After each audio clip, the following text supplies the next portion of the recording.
Welcome. Tonight, we travel further back than we have ever gone before, to a time over 500 million years in the past, long before the dinosaurs, long before the first forests, even before the first creatures with shells or skeletons. We journey to the dawn of animal life, to a quiet, alien ocean floor ruled by mysteries written in stone. This is the world of the Ediacaran. We will explore the strange, enigmatic fossils left behind by Earth's first large, complex organisms, creatures so bizarre they defy easy classification, looking like quilted mattresses, fractal ferns, and ornate discs. We will delve into the century-long debate among scientists. Were these the true ancestors of animals, a failed evolutionary experiment, or something else entirely? And we will try to reconstruct the silent, slow world they inhabited, a world on the very cusp of the explosion of life that would follow. So, before you get comfortable, take a moment to like the video and subscribe, but only if you genuinely enjoy what I do here. And let me know in the comments where you're tuning in from and what time it is for you. It's always fascinating to see who is joining us from around the world. Now, dim the lights. Maybe turn on a fan for that soft background hum, and let's ease into tonight's journey together. When you think of the beginning of complex life on Earth, your mind might conjure the image of the Cambrian explosion, a sudden burst of evolution filling the ancient seas with trilobites, armored worms, and the first creatures with eyes and jaws. It feels like the true starting line. But the story begins much earlier, in a time far deeper and far quieter.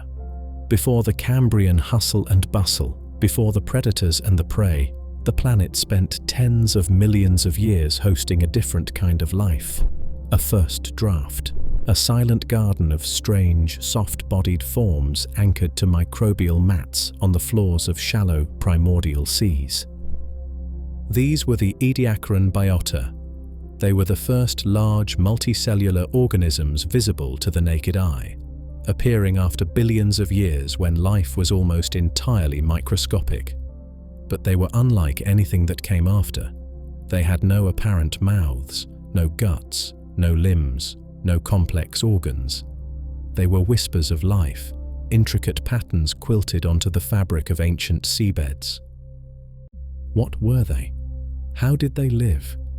And why did this entire global ecosystem vanish just before the dawn of the world we know?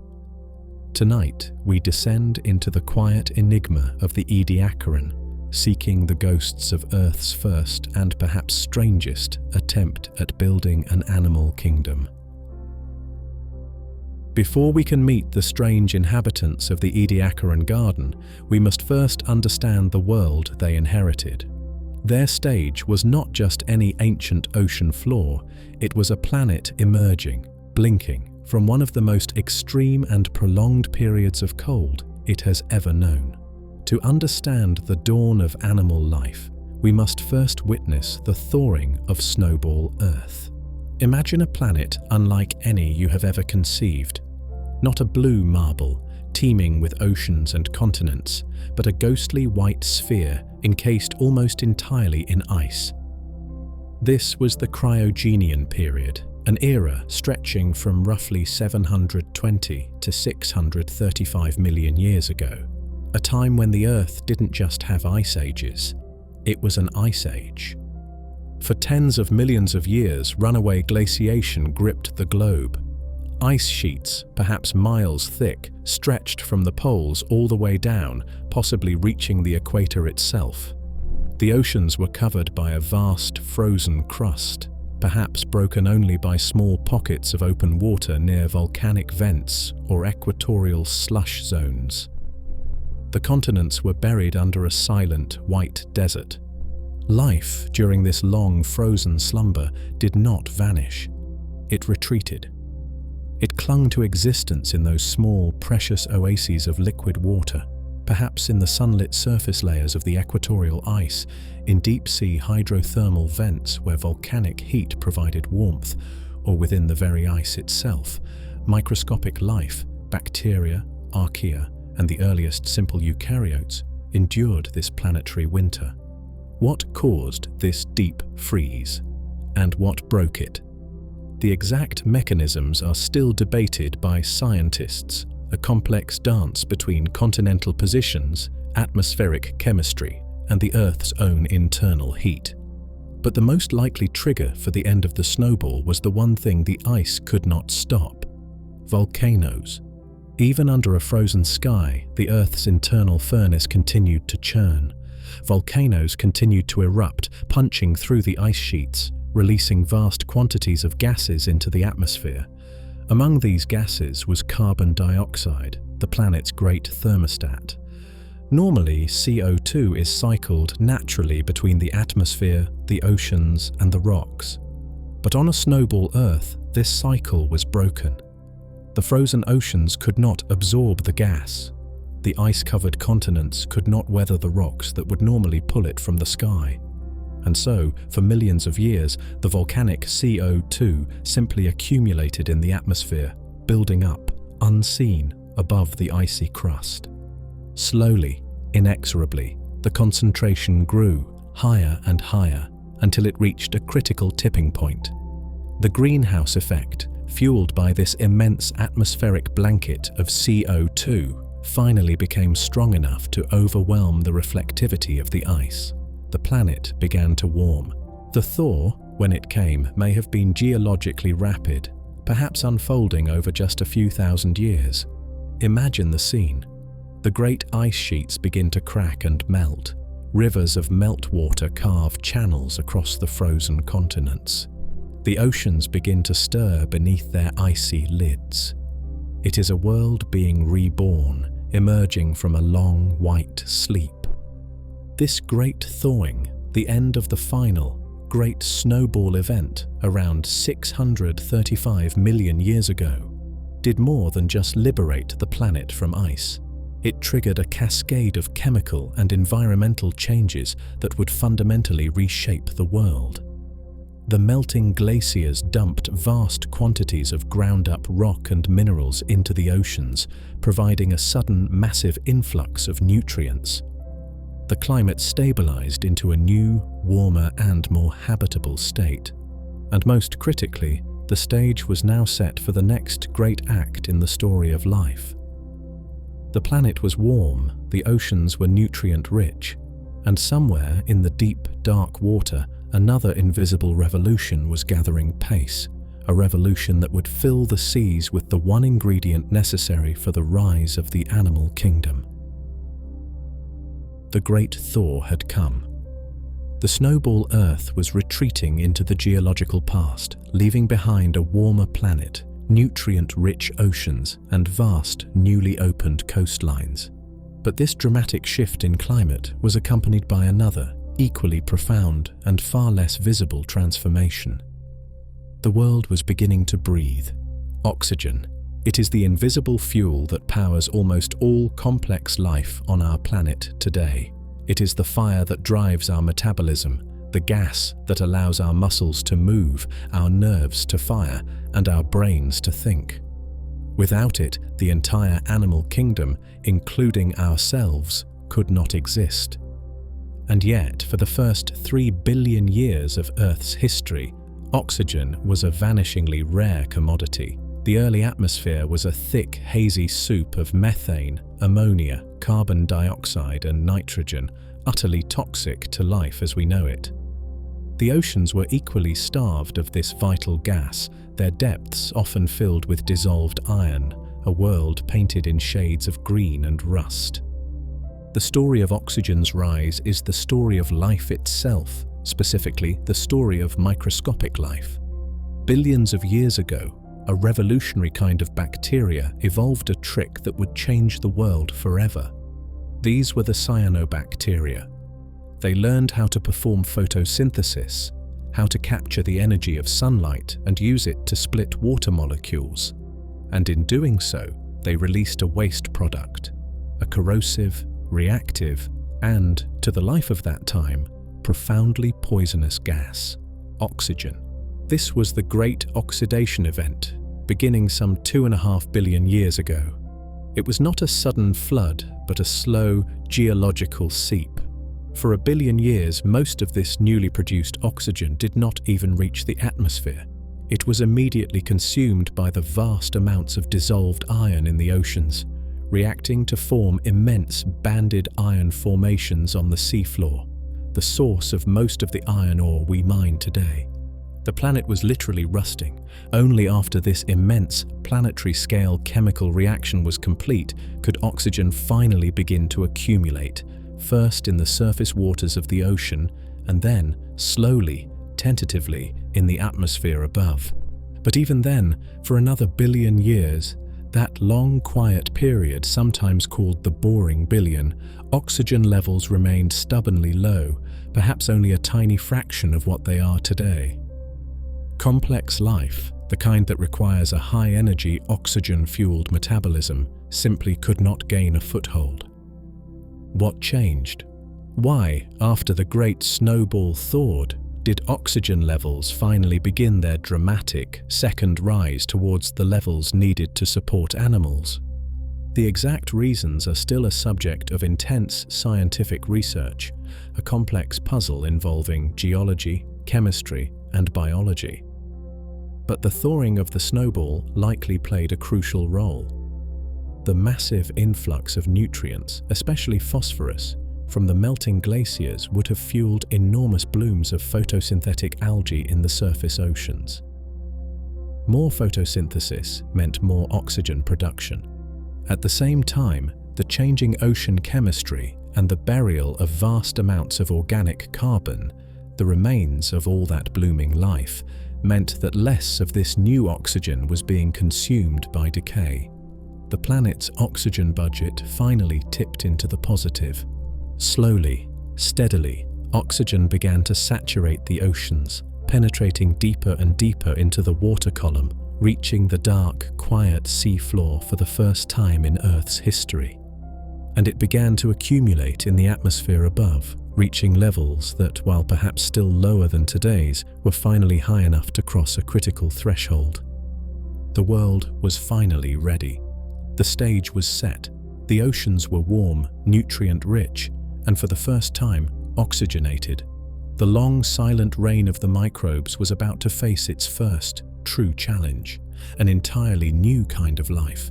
A creature built of many cells, working together in complex harmony, fueled by this new invisible fire called oxygen, was about to make its quiet and deeply mysterious debut.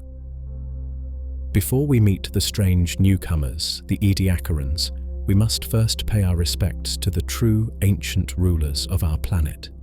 For nearly 3 billion years, an almost unimaginable span of time, Earth was not a world of animals or plants or fungi. It was a world of microbes, an invisible kingdom that coated the oceans, infiltrated the rocks, and owned the entire planet. When we think of life, our minds naturally gravitate towards the visible, the complex, the things we can see and touch. But this is a profound bias, a distortion created by our own, relatively recent arrival on the scene. For the vast majority of Earth's history, the dominant and often the only form of life was microscopic. Bacteria, archaea, and the earliest, simple, single-celled eukaryotes. These were the true masters of the ancient world. Imagine the floor of the shallow sea, just before the Ediacaran period began. There are no shells crunching underfoot, no seaweed forests swaying in the current, no fish darting through the water. Instead, the entire seabed, as far as the eye could see, is covered by something else, something alive, yet strangely geological. It is a microbial mat. Think of it as a living, breathing carpet woven from countless trillions of microscopic organisms. Layers upon layers of different kinds of bacteria and algae, each community adapted to its specific level within the mat, creating a complex, self-sustaining ecosystem just a few millimeters thick. The topmost layer might be dominated by photosynthetic cyanobacteria, capturing the faint filtered sunlight and producing oxygen. Beneath them, other bacteria would consume the waste products of the layer above, recycling nutrients in an intricate microscopic web of life. These mats were not just a thin slime. They were often tough, leathery, and resilient, bound together by the sticky polymers the microbes secreted. They could be smooth and flat, or wrinkled and pustular. In some places, they formed strange domed structures called stromatolites, where layers of sediment trapped by the sticky mats would build up over time, creating living rocks, layer upon patient layer. These stromatolites are the oldest visible fossils on Earth, some dating back over 3.5 billion years, a silent testament to the enduring power of this microbial kingdom. For billions of years, this was the stage, a planet whose surface life was almost entirely confined to these microbial carpets. They were the producers, the consumers, and the decomposers, all rolled into one. They dictated the chemistry of the oceans. They generated the oxygen that was slowly changing the atmosphere. They were the quiet, invisible engine that drove the entire planetary system. And the world they created was, from our perspective, profoundly still. There were no creatures burrowing deep into the sediment, churning it up. There were no animals grazing on the mats, scraping them clean. The seafloor was a remarkably stable, undisturbed and layered place, sealed beneath this living, microbial skin. It is a world almost impossible for us to truly imagine. A planet ruled by the invisible, a silent, slow and chemically driven ecosystem, stable for billions of years. But this very stability, this very predictability, was the perfect cradle. It was the quiet, undisturbed canvas upon which the first tentative brushstrokes of a new kind of life could finally be painted. The microbial kingdom had built the world, and now upon the very mats they had woven something larger, something stranger, and something entirely unprecedented was about to emerge from the microscopic shadows. We stand now at the cusp of a great mystery, perhaps the greatest mystery in the entire story of life. The stage seems perfectly set. The planet has cooled from its fiery birth. The oceans have formed. The fundamental biochemistry of life has been established. Photosynthesis is churning away, slowly releasing oxygen. And yet, for an immense, almost unimaginable span of time, nothing truly new seems to happen. This is the enigma known to scientists, with a touch of perhaps unfair dismissal, as the boring billion. It is a vast stretch of Earth's history, roughly from 1.8 billion years ago down to about 800 million years ago. A billion years, 1,000 million years, a span of time 5 times longer than the entire history of animal life. And during this immense eon, the world seems locked in a strange, quiet and evolutionary stasis. The fossil record from this time is subtle, dominated by the quiet signatures of the microbial kingdom. We see the continued slow artistry of the stromatolites, those living rocks built by microbial mats. We find microscopic fossils of early eukaryotes, cells that now possess a nucleus, the precursors to all complex life, but they remain simple, single-celled, or forming only rudimentary colonies. There are no animals, no plants, no fungi. The great leap into true complex multicellularity seems perpetually delayed. The planet itself appears stable, perhaps even stagnant. Geochemical evidence suggests that oxygen levels, after their initial rise, remained stubbornly low, perhaps only 1% or even less of modern levels. The oceans may have been stratified, with oxygenated surface waters overlying vast, deep zones that were anoxic and rich in sulfur, a poisonous brew hostile to complex life.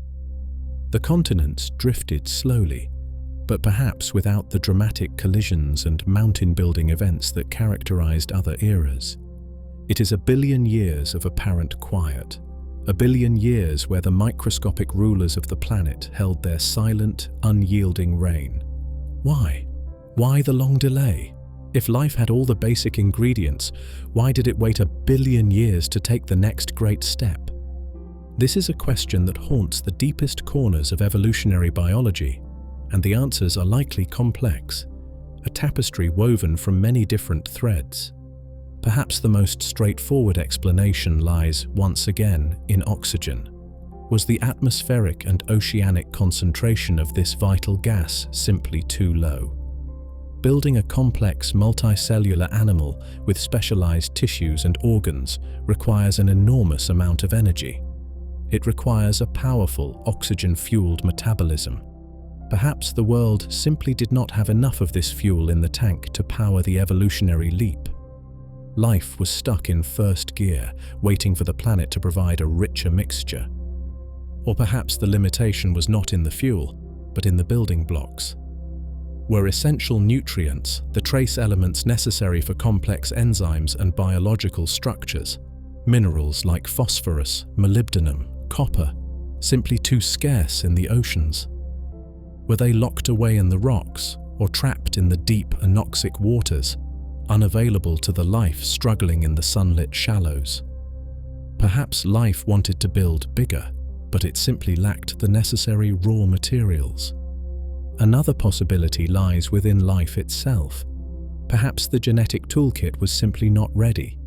Building a complex body requires a sophisticated set of genetic instructions, genes that tell cells how to stick together, how to communicate, how to differentiate into specialized types, like nerves or muscles, how to form patterns and build a body plan.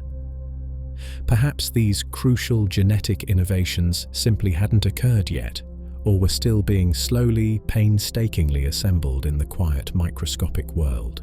And finally, perhaps the answer lies in the very success of the microbial kingdom itself. Were the microbial mats themselves the barrier?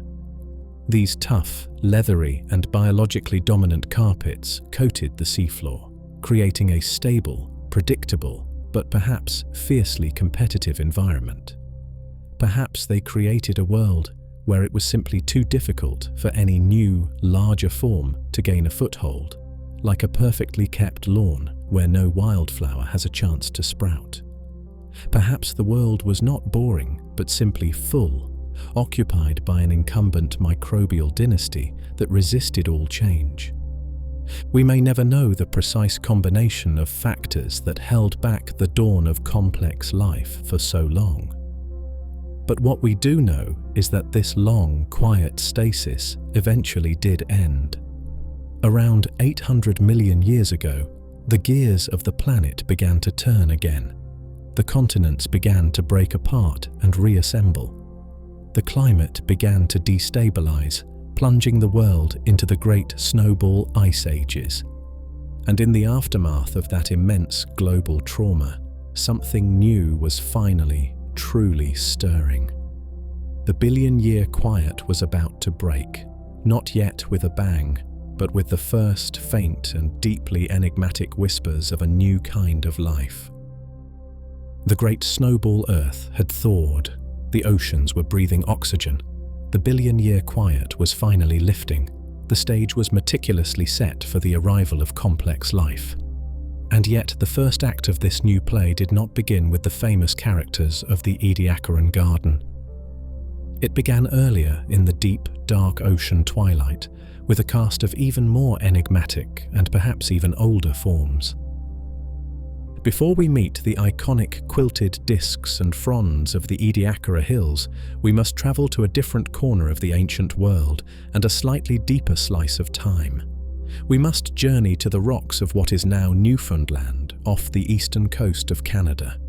Here, preserved in layers of fine volcanic ash that settled on the deep seabed between 575 and 560 million years ago, lies evidence of a ghostly, forgotten ecosystem. These are the fossils of Mistaken Point. Imagine a world far removed from the sunlit, shallow seas where the later Ediacarans would flourish. This is the deep ocean floor, perhaps thousands of feet below the surface. a realm of perpetual darkness, crushing pressure, and freezing cold.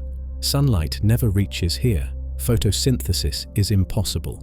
And yet, here, anchored firmly to the dark, muddy bottom, grew a strange and beautiful garden of life. These were the earliest large, complex organisms we know of. They were not animals in any familiar sense. They resembled the later Ediacaran fronds, like Charnia, but they were perhaps even more alien. Picture them, intricate, branching structures, some reaching over 6 feet tall, growing in dense, crowded arrays like a bizarre underwater forest. Their bodies were built upon a simple, repeating fractal pattern, branches that branched into smaller branches, that branched into smaller branches still, a design of exquisite mathematical elegance. They had no mouths, no guts, no apparent organs. They simply stood, silent and still, in the abyssal darkness. These were creatures like Charnia masoni, named after the schoolboy who first discovered its fossil imprint. They were organisms seemingly built only of surface area, perhaps designed to absorb dissolved nutrients directly from the scant resources available in the deep ocean water. They were masters of chemosynthesis, or perhaps osmotrophy, living a life utterly independent of the sun. The fossils of Mistaken Point and similar deep-water assemblages found elsewhere represent what some scientists call the Avalon explosion. It is named after the Avalon Peninsula in Newfoundland, where these fossils are so spectacularly preserved. It is a controversial idea, but it suggests that the first pulse of complex, multicellular life on Earth may have happened earlier and in a completely different environment than we traditionally thought. It suggests that life's first bold experiment in complexity was not born in the sunlit shallows, but here, in the cold, dark and silent depths. Were these Avalonian creatures related to the later classic Ediacarans? Were they their direct ancestors, or a completely separate failed experiment? The debate continues. Their fractal architecture, that strange quilted pattern, certainly links them to the forms that would follow, but their deep-water, non-photosynthetic lifestyle sets them apart. What they represent, without a doubt, is the first faint signal that the rules of the game were changing. After 3 billion years of microbial dominance, the planet was finally beginning to experiment with size, with complexity, with form. These deep-sea phantoms were the first tentative sketches, the first whispered prologue to the great Ediacaran mystery that was about to unfold in the sunlit, shallow waters far above. They were the first stirrings in the deep, a sign that the silent planet was finally, truly waking up. The deep-sea phantoms of the Avalon may have been the first whispers, but the true enigma, the mystery that would give its name to an entire geological period, would emerge much later and in a place utterly different. We must leave the cold, dark depths of Newfoundland and travel across the globe and forward in time by several million years to the dry, sun-baked hills of South Australia. Our story now brings us to the mid-20th century, to the rugged, ancient landscape of the Flinders Ranges. This is a starkly beautiful place, a folded necklace of weathered mountains rising from the arid plains, their rocks telling a story that stretches back over 1 billion years. It is a land of red dust, sparse vegetation, and an immense primordial silence. And it was here, in 1946, that a young Australian geologist named Reginald Sprigg was conducting fieldwork, mapping the ancient rock layers in search of potential mining prospects. He was working in a remote area known as the Ediakra Hills, a name derived from an Aboriginal word, possibly meaning spring or water source, a precious commodity in this dry land. As Sprigg examined the layers of fine-grained, ripple-marked sandstone, rocks that represented the sandy floor of a shallow sea over 500 million years ago, he noticed something strange. Embedded in the rock surfaces were faint but distinct impressions. They were delicate, intricate patterns, unlike anything he had ever seen before. There were disc-like shapes, some perfectly circular, others more complexly lobed, looking for all the world like fossilized jellyfish stranded on an ancient beach. There were long, segmented, oval impressions that resembled the flattened bodies of strange, unknown worms or slugs. And there were intricate, frond-like patterns, delicate and feathery, like the imprint of some bizarre, leafless seaweed. Sprigg was intrigued. He recognized immediately that these were fossils, the preserved remains of ancient life. But they presented a profound puzzle. The rocks they were found in were, according to the geological maps of the time, pre-Cambrian. This was the vast, shadowy era before the Cambrian period, the time traditionally considered the very dawn of complex animal life. Complex visible fossils simply should not have existed here. The pre-Cambrian was supposed to be the age of microbes, the age before shells, before skeletons, before the great explosion of life that marked the Cambrian. And yet, here they were, soft-bodied, complex, and undeniably ancient. Sprigg, recognizing the potential significance of his find, published his discoveries. He cautiously suggested that these might be the remains of early jellyfish, soft corals, and worms, pushing back the known origins of animal life into the deep Precambrian. But the scientific establishment of the time was deeply skeptical. The dogma was clear: complex life began in the Cambrian. These strange impressions must be something else. Perhaps they were not fossils at all, but merely unusual sedimentary structures, tricks of erosion and geology. Or perhaps, the skeptics argued, Sprigg had simply misidentified the age of the rocks.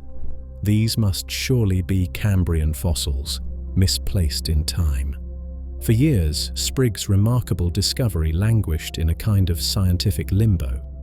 His fossils were seen as curiosities, anomalies, difficult puzzles that didn't quite fit the established narrative. The world was not yet ready to accept that the story of animal life might have a chapter far older, far stranger, and far more mysterious than anyone had previously imagined. The echoes in the stone were speaking, but science was not yet ready to listen.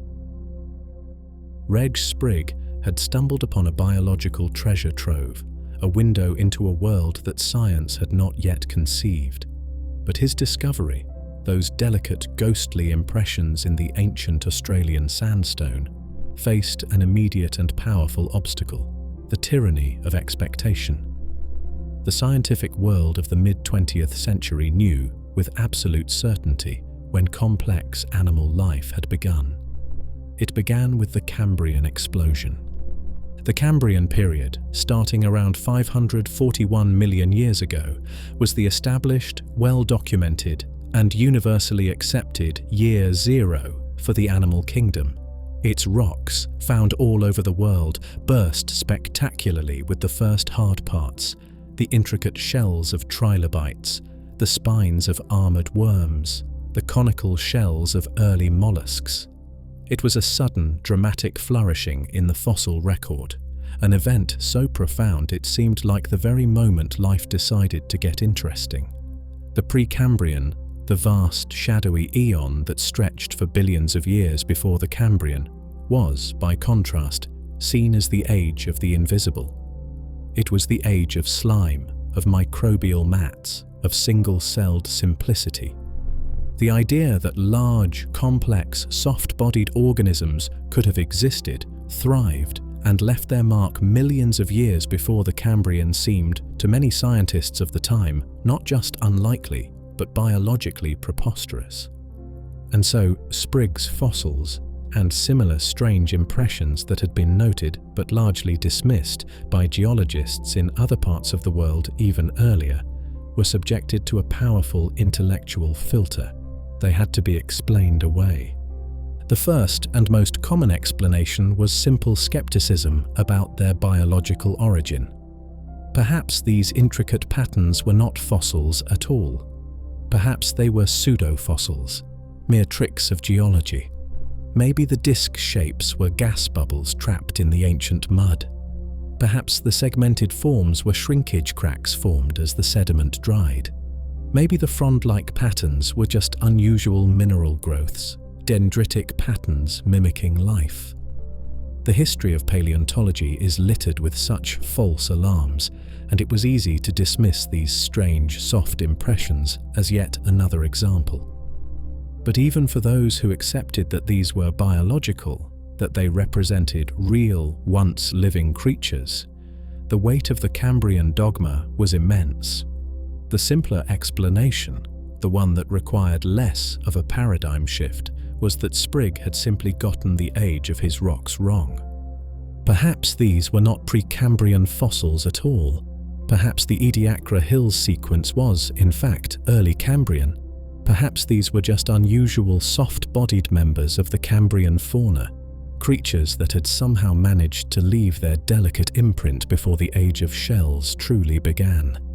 This interpretation allowed the fossils to be acknowledged as life, but kept them safely confined within the established timeline. It preserved the sanctity of the Cambrian explosion as the singular great beginning. This mistaken identity problem plagued the field for decades. Even as similar fossils began to turn up in rocks of undeniably pre-Cambrian age in other parts of the world, in Namibia, in Russia, in Newfoundland, the tendency was often to view them as isolated curiosities, strange exceptions that didn't fundamentally challenge the rule. It would take a new generation of scientists, armed with new dating techniques and a willingness to question the old certainties, to finally break through this intellectual barrier. The world needed more evidence. It needed undeniable proof that these creatures were not Cambrian outliers, but represented something far older, far stranger, and globally significant. The hunt was on, not just for more fossils, but for a consistent, worldwide signal that could not be ignored.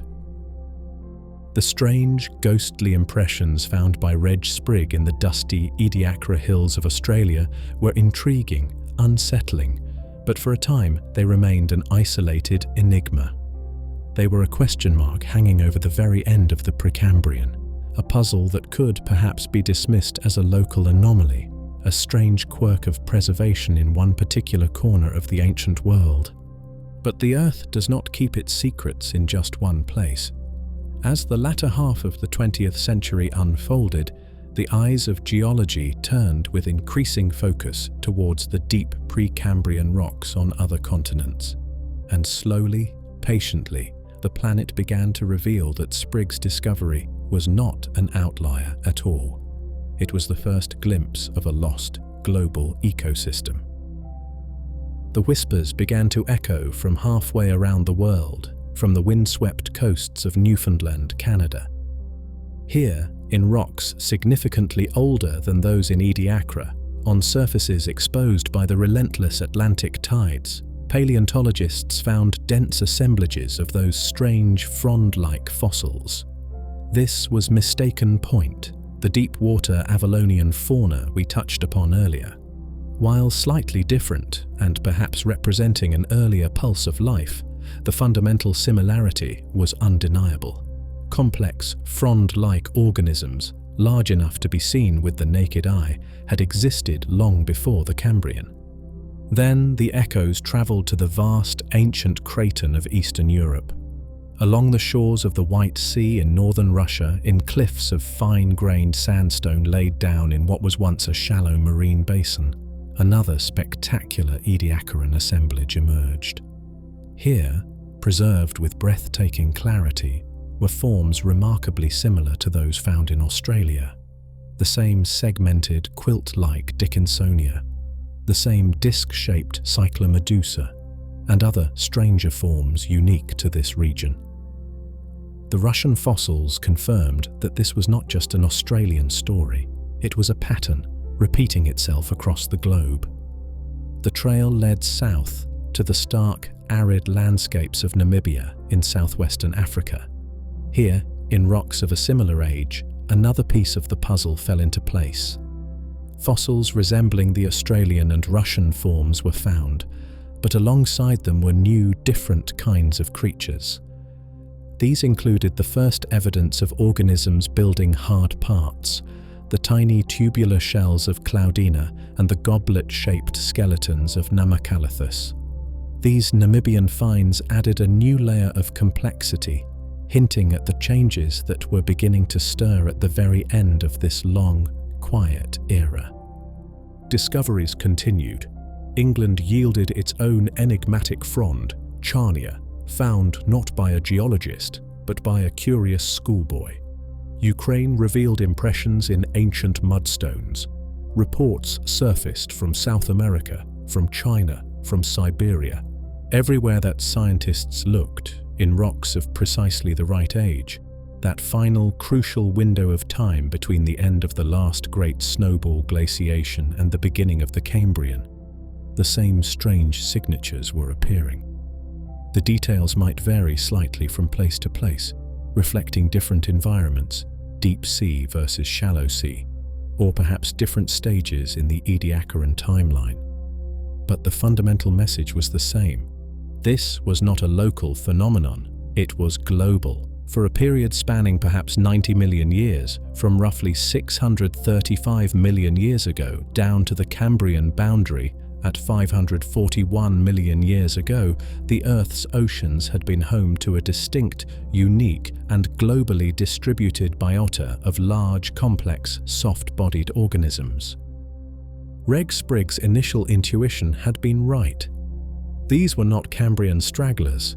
They were the inhabitants of a lost world, a distinct chapter in the history of life that predated the age of shells and skeletons. The weight of the global evidence became undeniable. The old dogma, the belief that complex life began abruptly with the Cambrian, was crumbling. Science needed a new framework, a new name for this unexpected ancient chapter. The silent hills of South Australia had already provided it.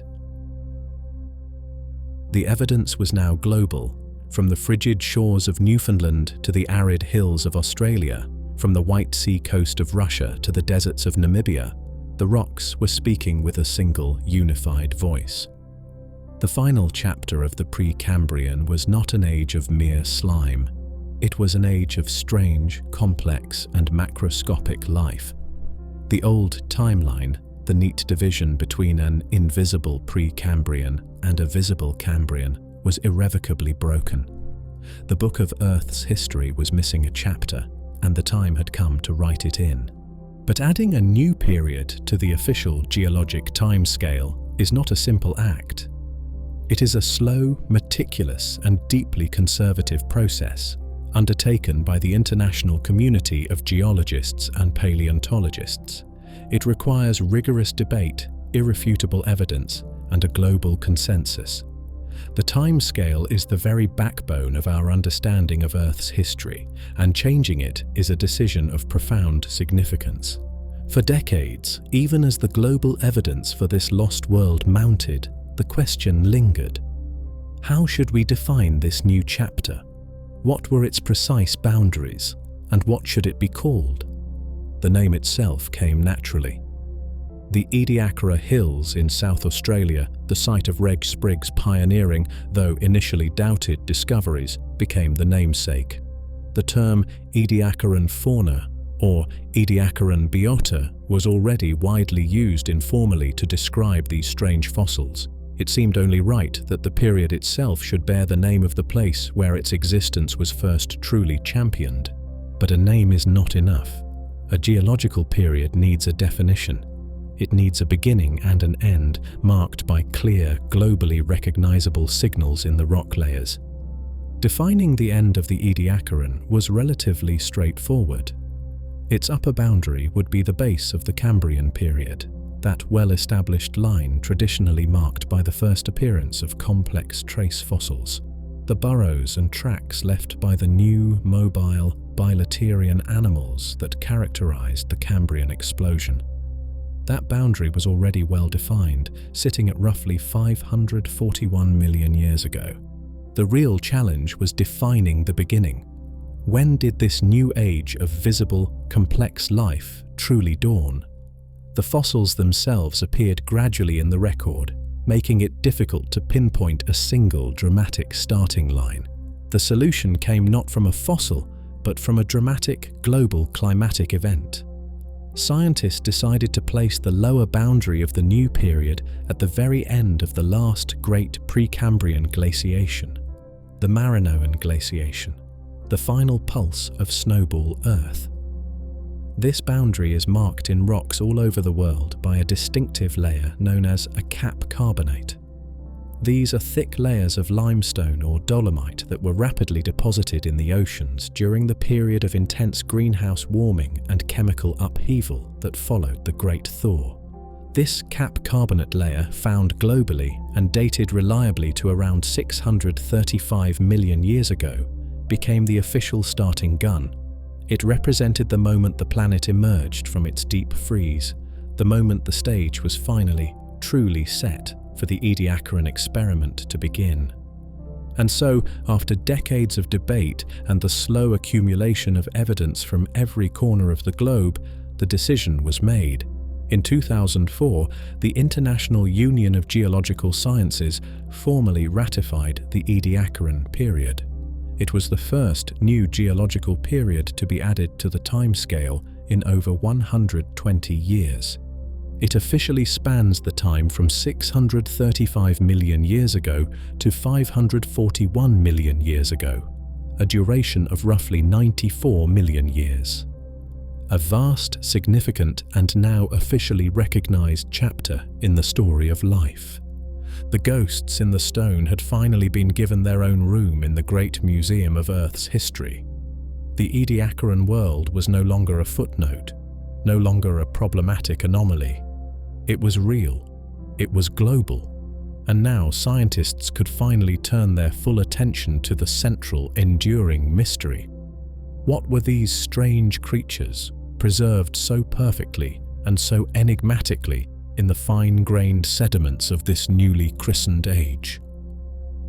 The Ediacaran period now had its official place in the grand timeline of Earth's history, and the global distribution of its strange inhabitants was undeniable.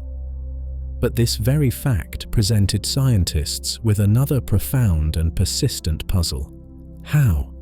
How could these creatures, beings apparently built of nothing more substantial than soft jelly or leathery tissue, leave such clear, detailed and widespread impressions in the ancient sands and muds? The fossilization of a soft-bodied organism is, under normal circumstances, an event of almost impossible rarity. Think of a jellyfish washed up on a modern beach. Within hours, or at most days, its delicate tissues will decay, collapse, and melt away, leaving absolutely no trace behind. Soft parts simply do not last. They are consumed by bacteria, eaten by scavengers, dissolved by the chemistry of the environment. The fossil record we know is overwhelmingly biased towards the hard parts, the bones, the shells, the teeth, the durable remnants that can withstand the ravages of time. And yet, the Ediacaran fossils are spectacular exceptions to this rule.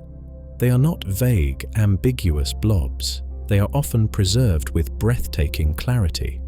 We can see the fine, quilted texture of Dickinsonia. We can trace the intricate, fractal branching patterns of Charnia.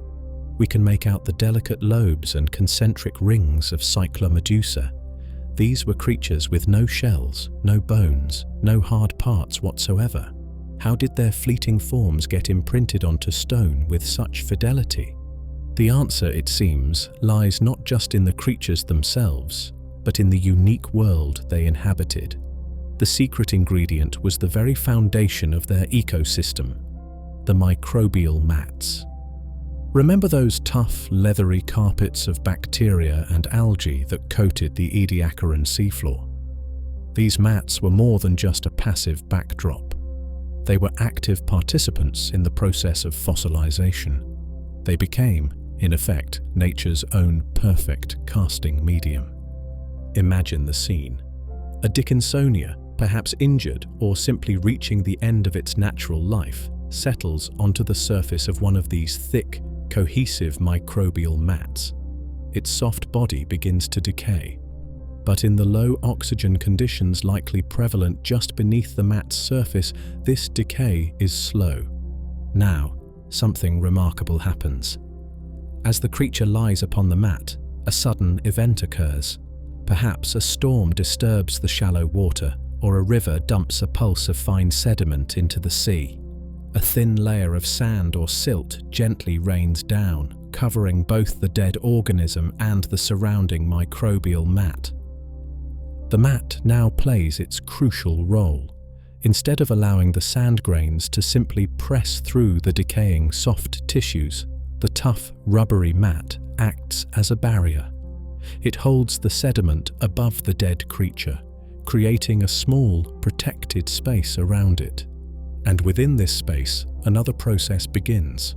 Minerals dissolved in the pore waters of the sediment, perhaps iron carbonate or silica, begin to precipitate out. They crystallize, forming a thin, hard, mineral crust.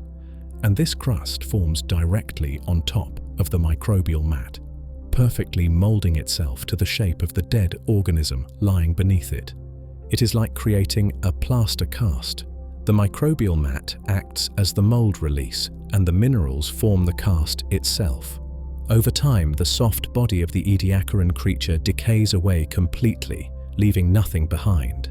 The microbial mat itself may also decay, but the mineral cast formed on top of it remains. It is a perfect, three-dimensional negative impression of the creature's underside, preserved with exquisite detail on the base of the overlying sandstone layer. Scientists call this the death mask hypothesis. The microbial mats were essential. They stabilized the sediment, they slowed decay, and they provided the perfect surface upon which these mineral masks could form, capturing the fleeting shapes of the Ediacaran ghosts before they vanished forever. This unique style of preservation also explains why we often find these fossils on the undersides of sandstone slabs. We are not looking at the creature itself, but at the natural mold that formed above it. It was a perfect storm of conditions, soft-bodied organisms living on cohesive microbial mats, in environments prone to rapid, gentle burial by fine sediments, with water chemistry just right for mineral precipitation. This unique combination, which existed globally during the Ediacaran but became much rarer later on, allowed this lost world of soft-bodied pioneers to leave behind such a clear and haunting echo in the stone. And it is to these echoes, these intricate shapes, that we must now turn our full attention. We have the name, we have the time, and we have the miraculous process by which these fleeting forms were captured in stone. Now, let us finally draw close. Let us kneel down beside one of those fossil-bearing slabs, brushed clean of its 550 million years of dust, and simply look. Let us examine the texture, the patterns, the strange and silent geometry of this first draft of complex life. The immediate impression is one of profound otherness. These are not the familiar shapes of shells or bones or leaves. They do not fit easily into our modern categories. They feel like messages from a different kind of biology, a set of blueprints drawn according to rules we no longer understand. Many of the most striking fossils, particularly those first discovered by Reg Sprigg, possess a curious, almost manufactured quality. They exhibit a distinct, repeating pattern, a kind of quilted construction. Imagine looking closely at an old stitched mattress or an inflatable airbed. You see the surface divided into a series of inflated, tubular segments, all neatly arranged. Many Ediacaran fossils, like the iconic oval Dickinsonia, show exactly this structure. Their bodies appear to be built from repeating, tube-like modules, stitched together side by side, creating a flat, flexible, and segmented form. This quilted structure is utterly unlike the way any modern animal is built. Our bodies are complex hierarchies of specialized organs and tissues. Theirs seem almost like simple, repeating fractals, biological patterns built from a single, repeated theme. It lends them an air of simple, almost primitive elegance, yet also profound biological mystery. What kind of creature builds itself like a cushion? Then there are the fronds, creatures like Charnia and its relatives. Here the quilting principle is taken into a third dimension. Imagine that segmented, mattress-like construction, but now arranged like the branches of a fern, or the delicate structure of a sea pen. A central stalk anchored to the seafloor gives rise to repeating, leaf-like branches. But these are not leaves. They have no veins. They are built from the same quilted, segmented units, arranged in a beautiful hierarchical fractal pattern. Branches give rise to smaller branches, which give rise to smaller branches still, a design that seems obsessed with maximizing surface area. They feel less like animals and more like frozen algorithms, mathematical patterns rendered in soft tissue. Other forms offer a different kind of geometry. The discs, fossils like Cyclomedusa or Ediacaria. They are deceptively simple, perfect circles or concentric rings or patterns radiating outwards like the spokes of a wheel. They look, for all the world, like jellyfish. But are they? Some show a strange, three-lobed symmetry at their center, a pattern almost unknown in the animal kingdom today. Others seem too simple, too robust, lacking the delicate tentacles or complex structures we associate with true jellyfish. Are they a whole organism? Or are they merely the holdfast, the anchor point, for some other taller structure, like the base of a lost sea pen? And woven amongst these larger, more defined shapes are fainter, more enigmatic traces, strange, meandering trails left by unseen crawlers, complex, net-like patterns that defy easy description. The closer we look, the more the mystery deepens. The overall texture of this ancient life is one of softness, of simplicity, and yet of intricate pattern. It is a world without sharp edges, without claws, without teeth, without armor. It is a world built on curves, on repetition, on quilted surfaces and fractal branches. It feels gentle, peaceful, slow. These echoes in the stone are hauntingly beautiful. They are intricate enough to tell us that this was complex life, but they are alien enough to remind us that the rules of biology, the very definition of what it means to be an animal, may have been different in this first, quiet dawn. And it is to these specific, iconic shapes, these ghosts by name, that we must now turn our attention to try and decipher the lives they might have lived. Let us begin our exploration of this strange ancient garden with the forms that perhaps most evoke a sense of familiarity, yet remain deeply enigmatic. These are the fronds, the creatures that stand anchored to the seabed, reaching upwards into the water column like silent, leafless plants. And the most famous, the ambassador of this entire group, is a creature called Charnia.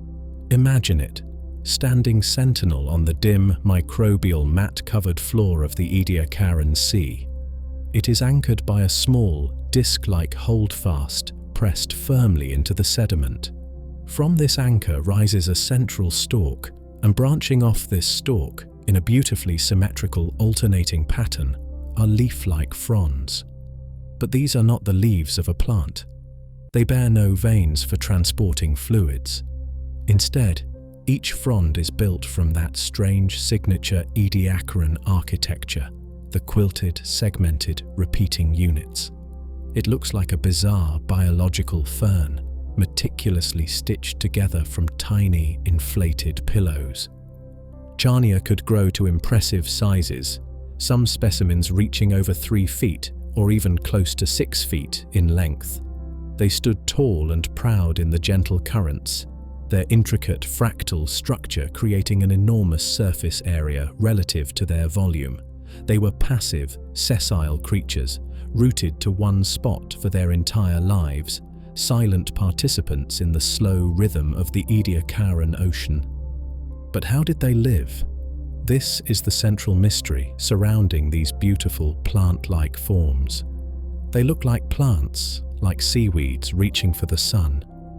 But the very first specimen of Charnia, discovered by that schoolboy, Roger Mason, in Charnwood Forest, England, and countless specimens found since, including those deep-water pioneers at Mistaken Point, tell a different story. They are often found in rocks representing environments far too deep for sunlight to penetrate. They lived in the dark abyssal plains, thousands of feet below the surface, a realm where photosynthesis is an absolute impossibility. So, they were not plants. They were not harvesting sunlight. How then did they sustain their large, complex bodies? One possibility is that they were filter feeders, straining tiny particles of organic matter directly from the water column. Perhaps their intricate branching structure acted as a living sieve, passively trapping microscopic detritus that drifted by in the slow currents. It is an elegant idea, but it runs into a problem. They show no sign of a mouth, no gut, no specialized filtering structures.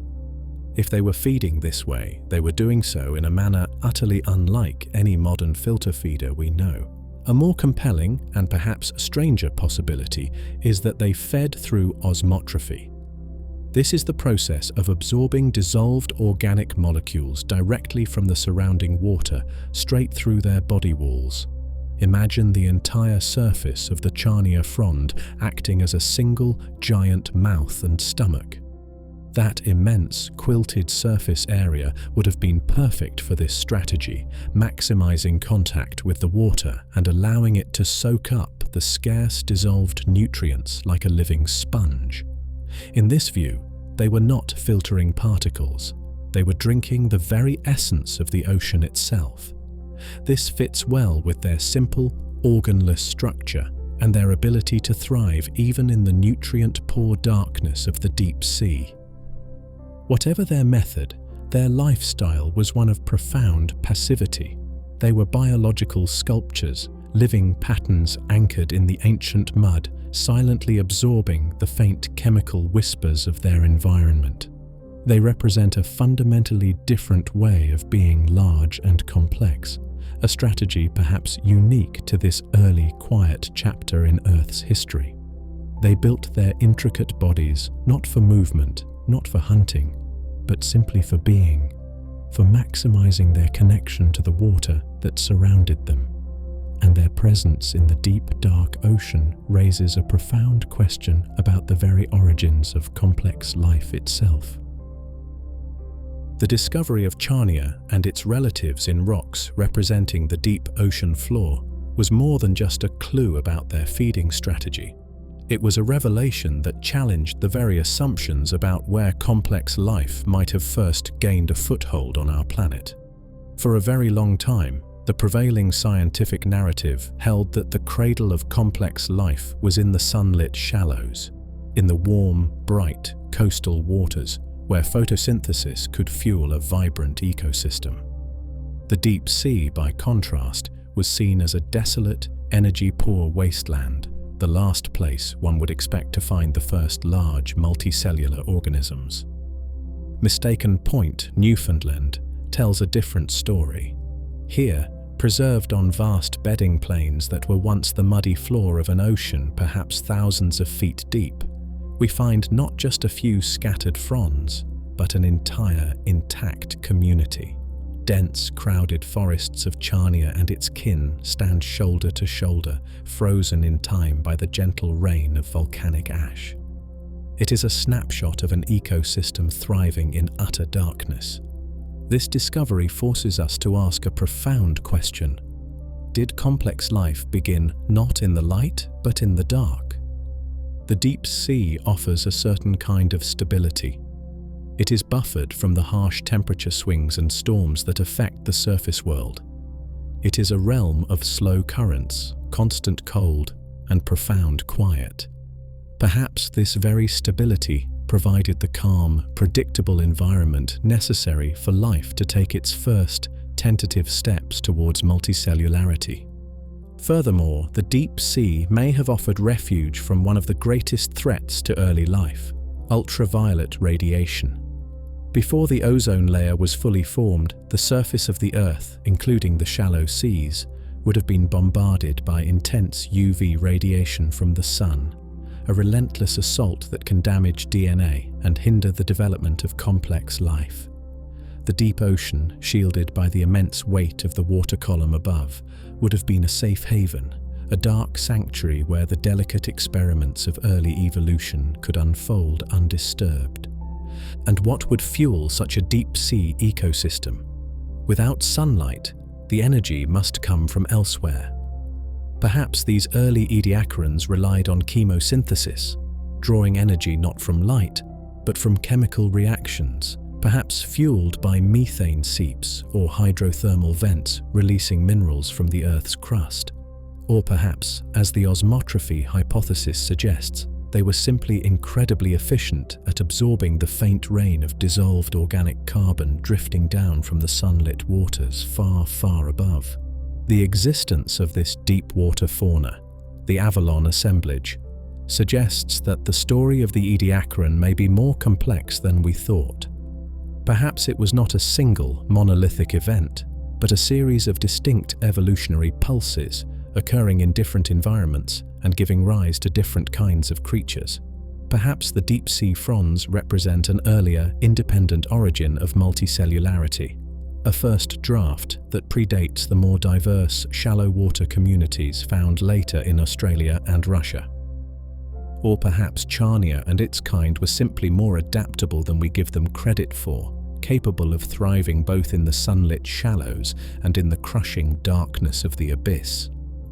Whatever the answer, the fossils of Mistaken Point paint a haunting picture. They reveal a world where life, large and intricate, had claimed the deepest, darkest corners of the planet long before the first fish swam or the first coral reef grew. They remind us that the story of life is not always drawn towards the light. Sometimes, its greatest innovations, its most profound beginnings, are born in the silence and the dark. And as we move now, up into the brighter, shallower waters of the later Ediacaran, we will find that the forms life took became even stranger and even more enigmatic.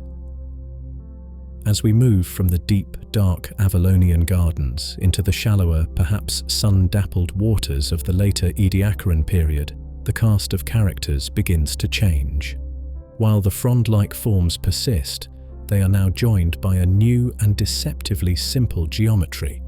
The disc, scattered across the ancient microbial mats, preserved with the same ghostly fidelity, we find the impressions of perfectly circular or near-circular organisms. These are perhaps the most immediately familiar and yet the most persistently baffling of all the Ediacaran fossils. They look, for all the world, like stranded jellyfish, their soft, gelatinous bells flattened and imprinted onto the sediment by the gentle weight of time. And for many decades, this was the prevailing interpretation.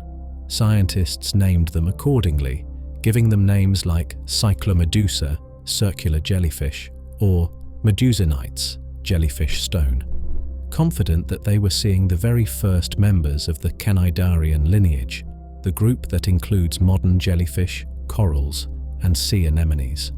Imagine these discs littering the Ediacaran sea floor. Some are small, no bigger than a coin. Others are impressive, reaching the size of a dinner plate or even larger. Their surfaces are often marked with intricate, radiating lines, like the spokes of a wheel or a series of concentric circles, like ripples spreading across a still pond. They seem simple, elegant, and undeniably biological.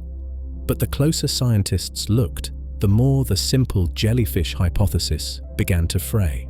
Modern jellyfish are complex creatures. They have specialized stinging cells, simple nerve nets, mouths, and digestive cavities. They are active swimmers, pulsating through the water column.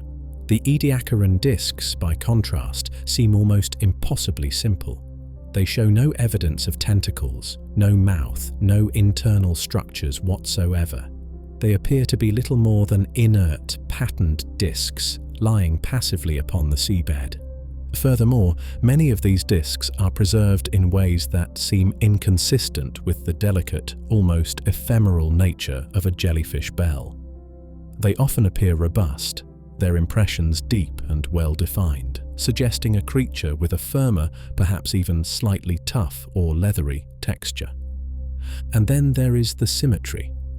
While many appear perfectly radial, like a jellyfish, others possess a strange, unsettling feature at their center, a small, raised bump or depression exhibiting a distinct three-lobed symmetry. This triradial pattern is virtually unknown in the animal kingdom today.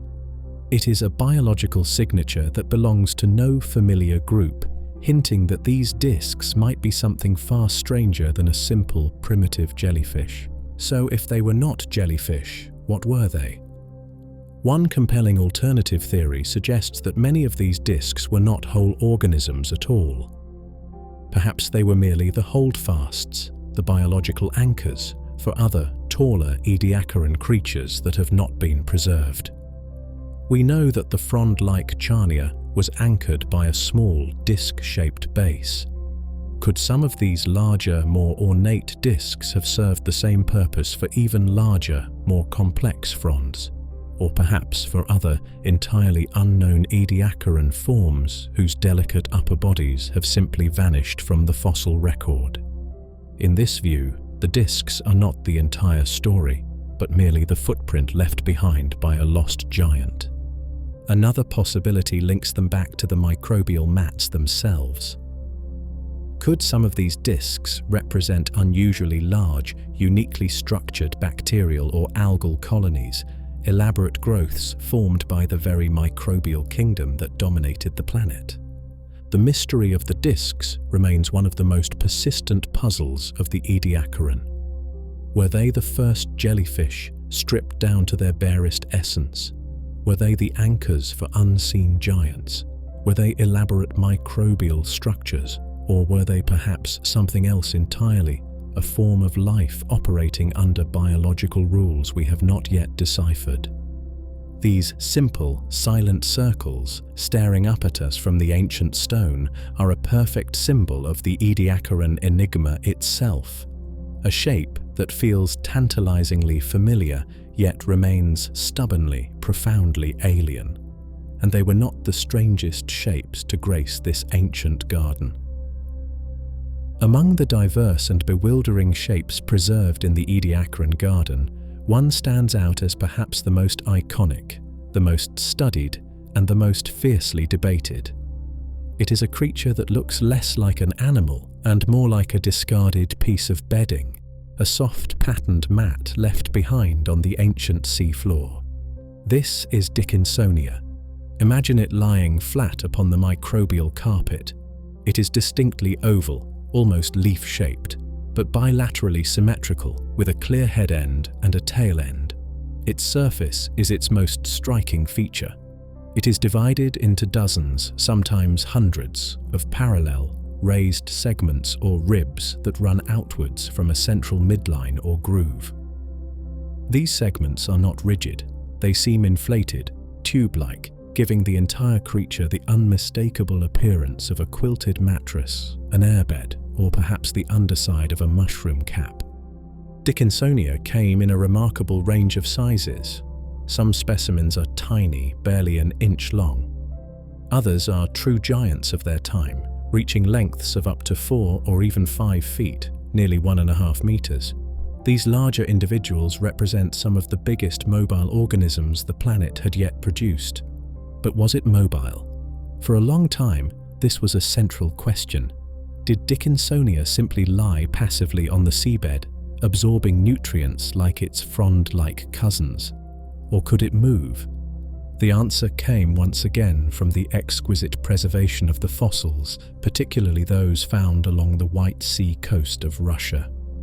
Here, paleontologists found not just the impressions of Dickinsonia itself, but faint, ghostly traces associated with them. These were trace fossils, the subtle marks left behind by a living creature as it interacted with its environment. Some fossils showed Dickinsonia impressions that were slightly offset, as if the creature had shifted its position slightly, leaving a faint underprint of where it had been just moments before. Even more compelling were trackways, faint, depressed trails leading up to a Dickinsonia fossil, suggesting that the creature had slowly, deliberately crawled across the microbial mat before coming to rest in its final, fossilized position. The evidence was clear. Dickinsonia could move. It was not a plant. It was not anchored. It was, in some slow, gliding fashion, an active participant in its world. But how did it move without legs, without muscles as we know them? Perhaps its quilted underside acted like a single, giant hydraulic foot, allowing it to ripple or glide across the mat surface with infinite slowness. And if it moved, what was it doing? The trace fossils provided another astonishing clue. Some showed Dickinsonia seemingly grazing across the microbial mat, leaving behind a fainter, scraped impression in its wake. This led to a compelling hypothesis about how it fed. Dickinsonia had no mouth, no anus, no gut. Perhaps it fed through external digestion. Imagine it gliding slowly across the rich, nutritious microbial carpet. As it moved, its underside would secrete powerful digestive enzymes directly onto the mat below. These enzymes would break down the microbes, turning the mat into a liquid slurry. And then, the very same underside that released the enzymes would simply absorb the resulting nutrients.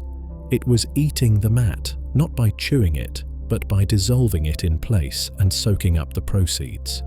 It was less an animal and more a slow-moving digestive plaster. This combination of features, its bilateral symmetry, its apparent mobility, its active feeding strategy, strongly suggested that Dickinsonia, despite its bizarre quilted appearance, might be something truly revolutionary. It might be one of the very first bilaterian animals, the great group that includes almost all modern animals, from insects to fish to ourselves, defined by having a distinct head and tail, a left and right side. But the ultimate proof, the smoking gun that would firmly place Dickinsonia within the animal kingdom, would come not from its shape or its tracks, but from the faintest, most subtle chemical ghost imaginable, a molecule preserved within its fossilized tissues for over 550 million years. In 2018, scientists analyzing exceptionally preserved Dickinsonia fossils found traces of cholesterol, a type of fat molecule that is considered a definitive hallmark of animal life and absent in other kingdoms like fungi or plants. The quilted enigma had finally yielded its greatest secret. It was not a fungus, not a lichen, not a strange alien experiment. It was one of us. Or rather, it was one of the very first tentative steps on the long evolutionary road that would eventually lead to us. It was an animal, a very, very strange animal perhaps, but an animal nonetheless. And it was not the only creature on this ancient seafloor that seemed to be actively exploring its world. The discovery that Dickinsonia, the quilted mattress, could move and feed upon the microbial mats was a profound revelation. It proved that the Ediacaran garden was not an entirely static world. There was motion, there was activity, there was perhaps the very first hint of animal behavior captured in the stone. And Dickinsonia was not alone in this emerging picture of a more dynamic Ediacaran world. Another creature, perhaps even more significant in its implications, seemed to be leaving behind even clearer evidence of an active, exploring life. This creature is known as Kimberella. The fossils of Kimberella are quite different from the quilted symmetry of Dickinsonia. Found primarily in the same rich fossil beds near the White Sea in Russia, Kimberella presents a more complex, three-dimensional shape. Imagine a creature shaped somewhat like a teardrop, or perhaps a slug, with a distinct front end and a rear end. Its upper surface seems to have been covered by a single, tough, perhaps slightly domed, unsegmented covering, a kind of primitive shell or carapace, maybe only a few inches long. But the truly fascinating aspect of Kimberella is not the fossil of the creature itself, but the traces often found associated with it. Unlike Dickinsonia, which seemed to glide almost imperceptibly across the mat, Kimberella appears to have been a more purposeful and directed mover. Preserved alongside many Kimberella body fossils are distinct fan-shaped patterns of fine scratches or grooves in the sediment. These aren't random marks. They look for all the world like feeding traces. They radiate outwards from the position where the creature's head end would have been. This led scientists to a remarkable hypothesis. Perhaps Kimberella possessed a specialized feeding apparatus, something entirely new in the Ediacaran world, a proboscis. Imagine this slug-like creature crawling slowly across the microbial mat. From its front end, it extends a flexible trunk-like proboscis, tipped perhaps with some kind of hardened tooth-like structure. It then sweeps this proboscis back and forth across the mat in front of it, scraping and gathering up the rich layer of microbes and pulling this food back towards a hidden mouth. The fan-shaped scratches are the marks left behind by this grazing activity, a record of the creature's meal. If this interpretation is correct, Kimberella represents a monumental leap in evolutionary complexity. It is not just passively absorbing nutrients or dissolving the mat beneath it. It is actively seeking out and gathering its food. It has a specialized tool for the job. It has, in essence, a rudimentary form of a head, a mouth, and a feeding behavior. Furthermore, the very shape of its body, that teardrop form with a clear front and back, and its ability to move in a directed fashion, strongly suggest that Kimberella possessed bilateral symmetry. It had a distinct left and right side, a top and a bottom, a head and a tail. This is the fundamental body plan of almost all complex animals alive today, including ourselves. It is the body plan associated with directed movement, with sensory organs concentrated at the front end, and with the development of complex internal organs. Could Kimberella, this small, unassuming slug-like grazer, be one of the very first bilaterians? Could it be a distant, ancient relative of the mollusks, the group that includes modern snails and slugs? The evidence is tantalizingly suggestive. Its tough, unsegmented covering could be seen as a precursor to a molluscan shell. Its inferred proboscis and grazing behavior fit well with early molluscan feeding strategies. Kimberella remains an enigma, its exact place on the tree of life still debated, but its fossils and the traces it left behind paint a picture of an Ediacaran world that was becoming more active, more complex, and perhaps even more competitive. It hints that amongst the passive fronds and the slow-gliding quilts, creatures with a recognizable front end, creatures with a purpose, were beginning to emerge and explore their world in a fundamentally new way. The stage was being set for the great biological revolution that was to follow, but the Ediacaran garden had not yet yielded all of its strange and beautiful geometries. As we continue our exploration of this ancient silent garden, we encounter forms that seem to push the very boundaries of biological possibility, shapes that challenge our fundamental understanding of how life organizes itself. While Dickinsonia and perhaps Kimberella hinted at the familiar bilateral symmetry that defines our own branch of the tree of life, other inhabitants of the Ediacaran seafloor played by entirely different geometric rules. None is more striking, more beautiful, or more deeply puzzling than the creature known as Tribrachidium. Imagine looking down upon the microbial mat and seeing, pressed into its surface, a small, disc-like impression, perhaps only an inch or two across. At first glance, it might resemble one of the simpler, jellyfish-like discs we encountered earlier. But as your eyes focus, you realize this is something far stranger, something almost mathematically perfect in its alien design. The surface of the Tribrachidium fossil is dominated by three prominent raised ridges. These ridges do not radiate straight out from the center like the spokes of a wheel. Instead, they curve gently outwards, spiraling slightly, like the arms of a tiny, soft-bodied galaxy or the pattern on a sand dollar. And crucially, there are exactly 3 of them, dividing the creature's body into 3 identical, perfectly symmetrical sections. This is triradial symmetry. It is a body plan based on 3 lines of symmetry radiating from a central point. Think of cutting a pie into 3 equal slices. Why is this so extraordinary? Because in the entire vast diversity of the modern animal kingdom, true triradial symmetry is virtually non-existent. We see bilateral symmetry everywhere, in ourselves, in insects, in fish. We see radial symmetry based on multiple lines of symmetry around a central point, in creatures like jellyfish and sea anemones, though often with a deeper underlying bilateral plan. We even see 5-fold symmetry in the starfish and their relatives. But 3-fold symmetry? It is an evolutionary road almost entirely untraveled. It is a biological geometry that simply doesn't seem to work, or at least has not persisted in the complex world that followed. And yet here it is, clear as day, in the 550 million-year-old rocks of the Ediacaran.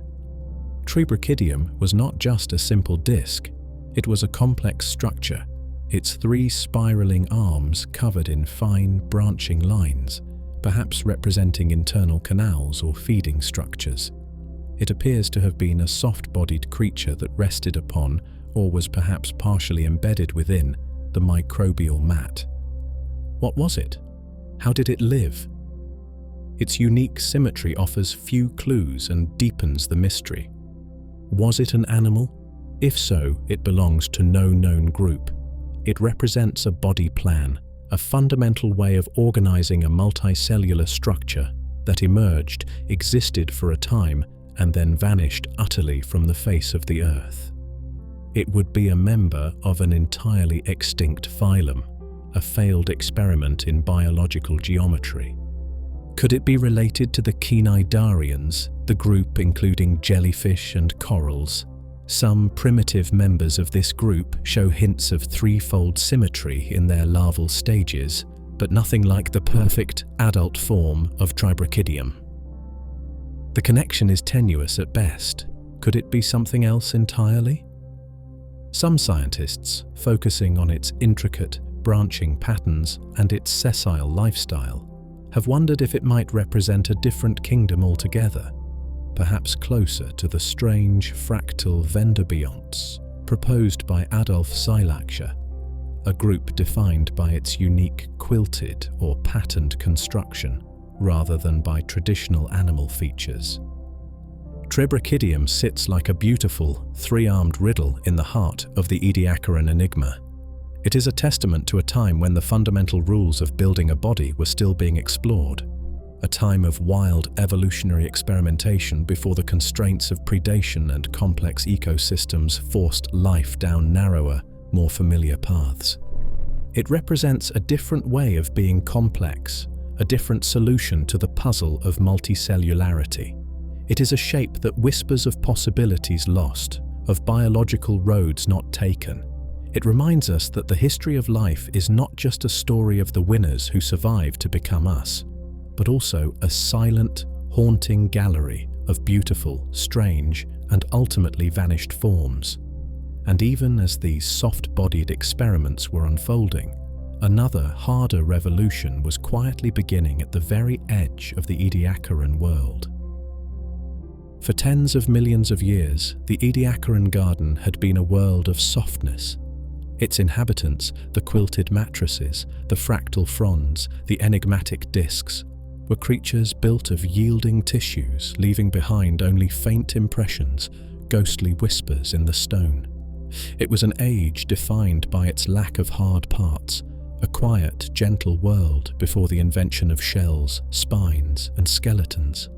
But as the long Ediacaran period drew towards its close, somewhere around 550 to 541 million years ago, something new began to appear in the fossil record, a subtle but revolutionary signal that the rules of the game were about to change forever.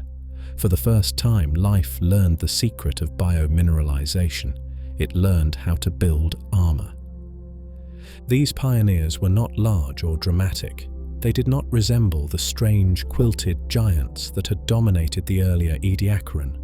They were small, unassuming creatures, and their fossils are often found not as impressions, but as tiny, three-dimensional, mineralized shells embedded within the limestone rocks of Namibia and other parts of the world. Meet Cloudina. Imagine a tiny creature, perhaps only an inch or two long at most. It built for itself a delicate, tubular skeleton made of calcium carbonate, the same mineral that builds seashells and coral reefs today. But this was not a simple, smooth tube. It was constructed like a stack of nested ice cream cones, a series of fragile, flaring funnels fitted one inside the other. The living animal, likely some kind of small, soft-bodied worm or polyp, would have resided within this protective, mineralized tube, perhaps extending feathery tentacles out into the water to feed. Cloudina is significant not just because it built a shell, but because its shells sometimes bear tiny circular holes. These holes look, for all the world, like boreholes, the kind of damage left behind by a predator drilling through a shell to get at the soft animal inside. If this interpretation is correct, these tiny holes in these tiny shells represent the very first fossil evidence of predation in the animal kingdom. It is a subtle but chilling hint that the long peace of the Ediacaran garden was beginning to break down. A new, more dangerous world was dawning. Alongside Cloudina, another, even stranger, skeletal creature appeared in the Namibian rocks, Namacalathus. This creature built a skeleton that looked like a tiny, long-stemmed goblet or wine glass, perhaps less than an inch high. The cup-like structure at the top had intricate, window-like openings around its rim. The living organism, again likely a small polyp, would have lived within this mineral chalice, anchored to the seabed by its slender stalk. These two creatures, Cloudina and Namacalathus, represent a profound biological innovation. They were among the very first organisms on Earth to master the complex biochemical trick of taking dissolved minerals from the seawater and precipitating them to build hard, protective, external skeletons. Why now? Why, after billions of years of soft-bodied life, did the skeletons suddenly appear?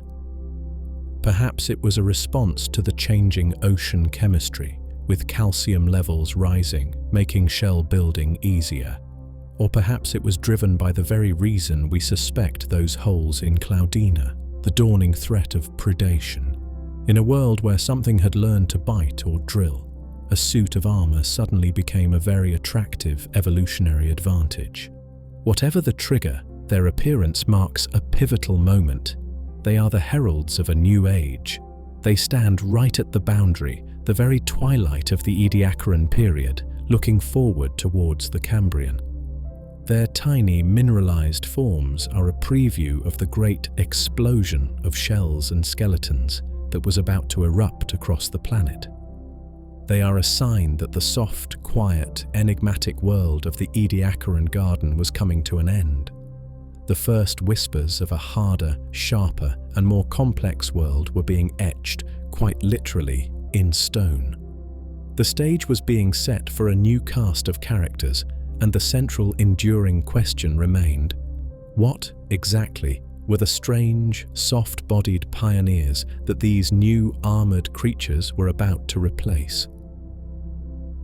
We have now met the inhabitants of this lost world. We have gazed upon the strange geometries etched into the ancient stone, the quilted mattresses, the fractal fronds, the enigmatic discs, and the first hints of tiny skeletons. We have seen the evidence of their lives, their movement, their feeding, and their miraculous preservation. But the central haunting question remains, the question that has fueled a century of scientific debate. What were they? Where do these strange, soft-bodied pioneers fit into the grand tapestry of life?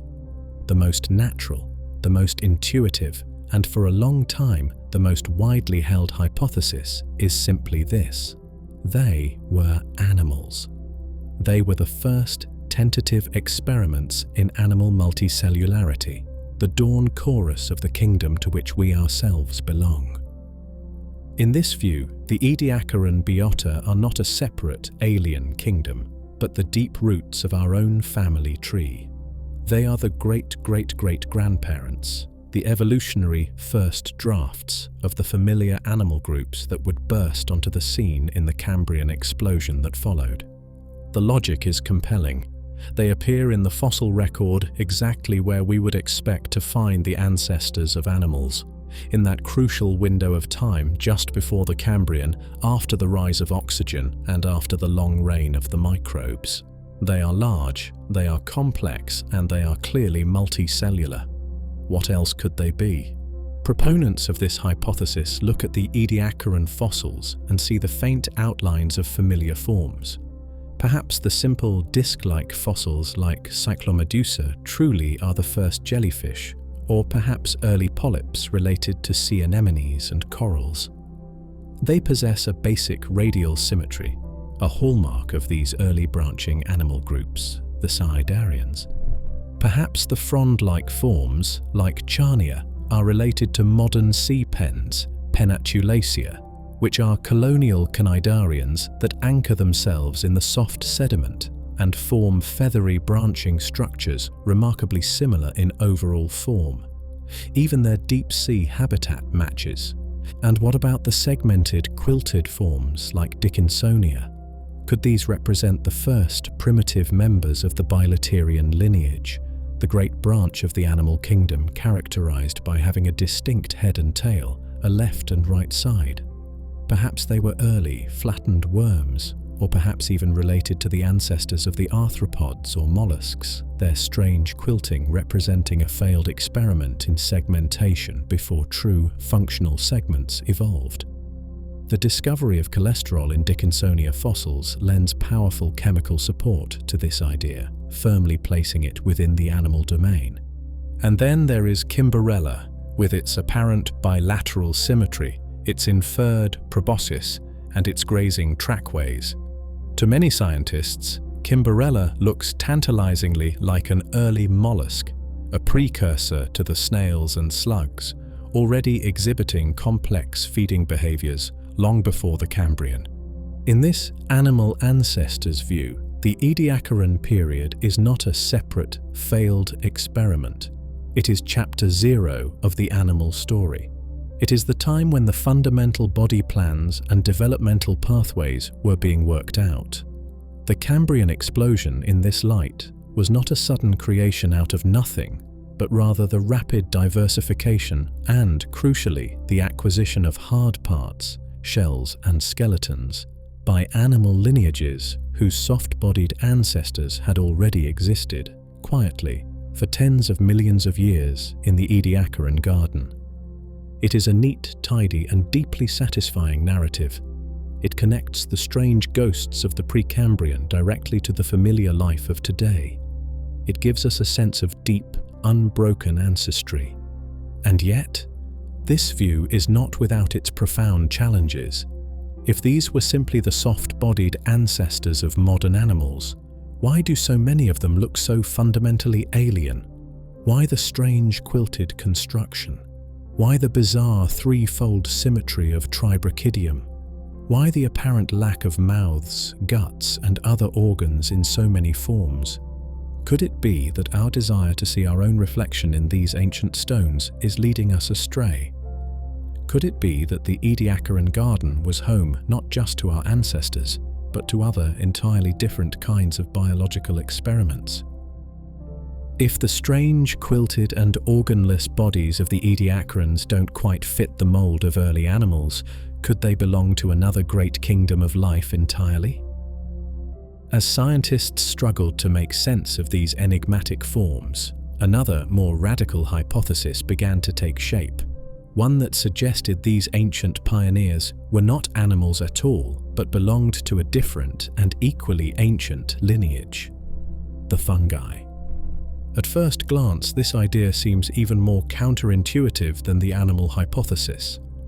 When we think of fungi, we picture mushrooms, yeasts, molds, organisms that are fundamentally different in their structure and lifestyle from the large patterned impressions left in the Ediacaran rocks. How could a creature like Dickinsonia be related to a mushroom? The connection, proposed by paleontologists like Greg Retalak, lies not in a direct visual resemblance, but in a deeper consideration of how these organisms might have lived and how their unique body structures might have functioned. Let us reconsider the quilted construction, that signature Ediacaran texture. Proponents of the fungal hypothesis point out that this modular chambered structure is actually quite similar to the structure of lichens. A lichen, as we know, is not a single organism, but a symbiotic partnership between a fungus, which provides the body and structure, and photosynthetic algae or cyanobacteria living within its tissues. The quilted compartments of an Ediacaran fossil in this view could represent the chambers housing these microscopic partners. This could potentially explain how creatures like Dickinsonia achieved such large sizes without apparent mouths or guts. Like a giant flat lichen, they could have simply basked in the shallow sunlit water, generating their own food through the photosynthetic activity of their internal partners. Their mobility, that slow gliding across the microbial mat, could be interpreted not as animal-like crawling, but as a form of growth-based movement, similar to how some fungi or slime molds can slowly migrate across a surface. Even the frond-like forms, like Charnia, could potentially be reinterpreted through a fungal or lichenous lens. Their fractal branching pattern, obsessed with maximizing surface area, is remarkably similar to the growth patterns seen in some modern lichens, or even in the mycelial networks of fungi themselves. If they were absorbing nutrients directly from the water, osmotrophy, this body plan would be incredibly efficient, just as it is for fungi today. Furthermore, the very environment of the Ediacaran seafloor, covered in those thick microbial mats, might have been an ideal substrate for fungal or lichenous life. These organisms could have been grazing on the mats, not by animal-like eating, but by the fungal method of external digestion and absorption, just as a mold spreads across a piece of bread. The fungal hypothesis offers elegant solutions to some of the Ediacaran enigma's most persistent problems: the lack of obvious organs, the strange body constructions, and the diverse feeding strategies. It paints a picture of the Ediacaran not as the dawn of animals, but as a global flourishing of giant, primitive fungi or lichens, a completely different kind of evolutionary experiment in multicellularity. However, this hypothesis also faces significant challenges. Chief among them is the chemical evidence. The discovery of cholesterol, that animal-specific fat molecule, in Dickinsonia fossils deals a powerful blow to the idea that it was a fungus or lichen, as these groups typically produce different kinds of sterols, like ergosterol. Additionally, while the quilted structure resembles some aspects of lichens, the precise biological mechanism for building such large, organized and mobile structures within the fungal kingdom remains unclear. Modern large fungi achieve their size through their sprawling mycelial networks, not through building large, defined, mattress-like bodies. The fungal connection remains a fascinating, if less widely accepted, alternative. It forces us to think outside the familiar box of the animal kingdom and consider that life's first experiments in building large bodies might have drawn upon entirely different biological toolkits. It reminds us that the tree of life is vast, and its deepest branches, especially those reaching back over 500 million years, may hold evolutionary possibilities we have not yet fully grasped. But the search for analogies, for relatives in the known kingdoms, did not stop there. the search for the true identity of the Ediacaran enigma has pushed scientists to explore every corner of the biological world, seeking analogies, seeking relatives, seeking some familiar framework onto which these alien forms can be mapped. We have considered them as the dawn of our own kingdom, the animals. We have explored the possibility that they belong to the hidden kingdom of the fungi or their symbiotic partners, the lichens. But what if the answer lies somewhere even stranger, in a realm of life that defies our very definition of multicellularity? This leads us to a third, and perhaps the most mind-bending, hypothesis. What if the Ediacaran creatures were not complex, multicellular animals or fungi at all? What if they were giant, single-celled protists? The kingdom Protista is a vast, sprawling, and somewhat messy category in the classification of life. It is essentially a catch-all group for eukaryotic organisms, creatures whose cells contain a nucleus, that are not plants, animals, or fungi. It includes everything from microscopic amoebas and plankton to kelp and slime molds. And within this incredibly diverse kingdom, there exists a group of organisms that achieve truly astonishing sizes, despite being technically just a single cell. These are the xenophyrophores. They are a type of foraminifera, a group of marine amoeboids, and they are the largest known single-celled organisms on Earth. They live today in the deepest parts of the ocean, on the abyssal plains, constructing intricate, delicate skeletons, called tests, out of sediment particles glued together. Some of these structures can reach the size of a human fist, or even larger. All of it the architecture of a single, enormous, multi-nucleated cell. Could the Ediacaran creatures have been something similar?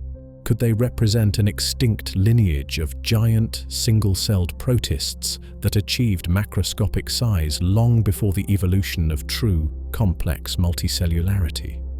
This idea, championed by scientists like Adolf Seilacher early in his thinking, has a certain strange appeal. It could potentially explain some of the most baffling features of the Ediacaran fossils. If they were giant amoebas, perhaps encased in some kind of tough, organic test, it could explain their lack of internal organs.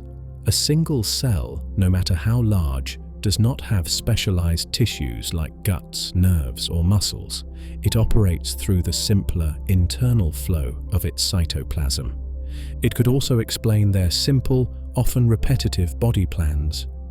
The quilted structure of Dickinsonia or the fractal branching of Charnia might represent efficient ways for a single, giant cell to maximize its surface area for absorbing nutrients directly from the environment through osmotrophy, a common feeding strategy among protists.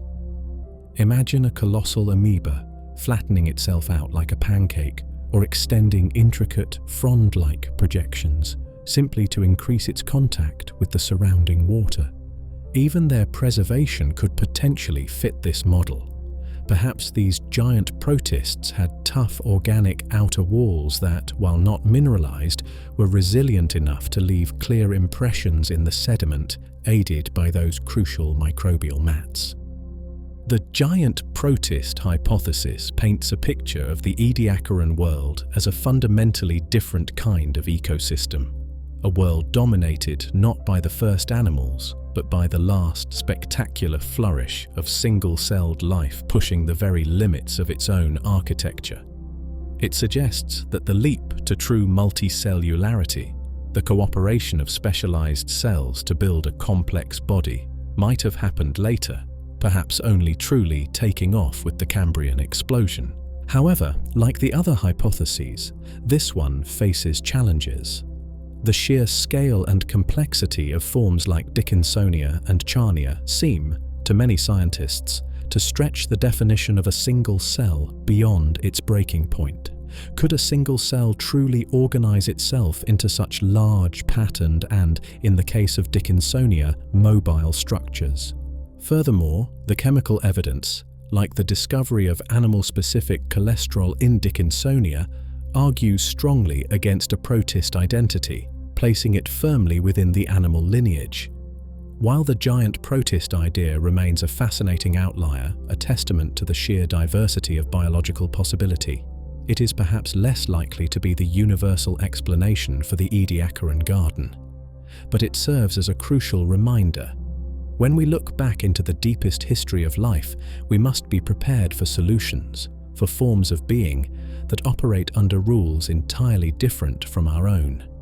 And perhaps the strangest, most compelling and most enduring of these alternative explanations came from the very scientist who first considered the protist connection. We have journeyed through the familiar territories of the biological map, attempting to place these strange Ediacaran ghosts within the known kingdoms of life. Are they the first faint whispers of our own animal ancestry? Are they an unexpected flourishing of the fungal or lichen world? Are they a final spectacular statement from the ancient realm of single-celled protists? Each of these possibilities offers tantalizing clues, yet none seems to perfectly capture the profound otherness, the deep structural strangeness that defines so many of these ancient forms. This led one of the most brilliant and iconoclastic paleontologists of the 20th century, Adolf Seilliker, to propose a truly radical and captivating idea. What if they belong to none of these groups? What if the Ediacaran biota represents something entirely different? A separate, independent, and ultimately failed experiment in multicellular life?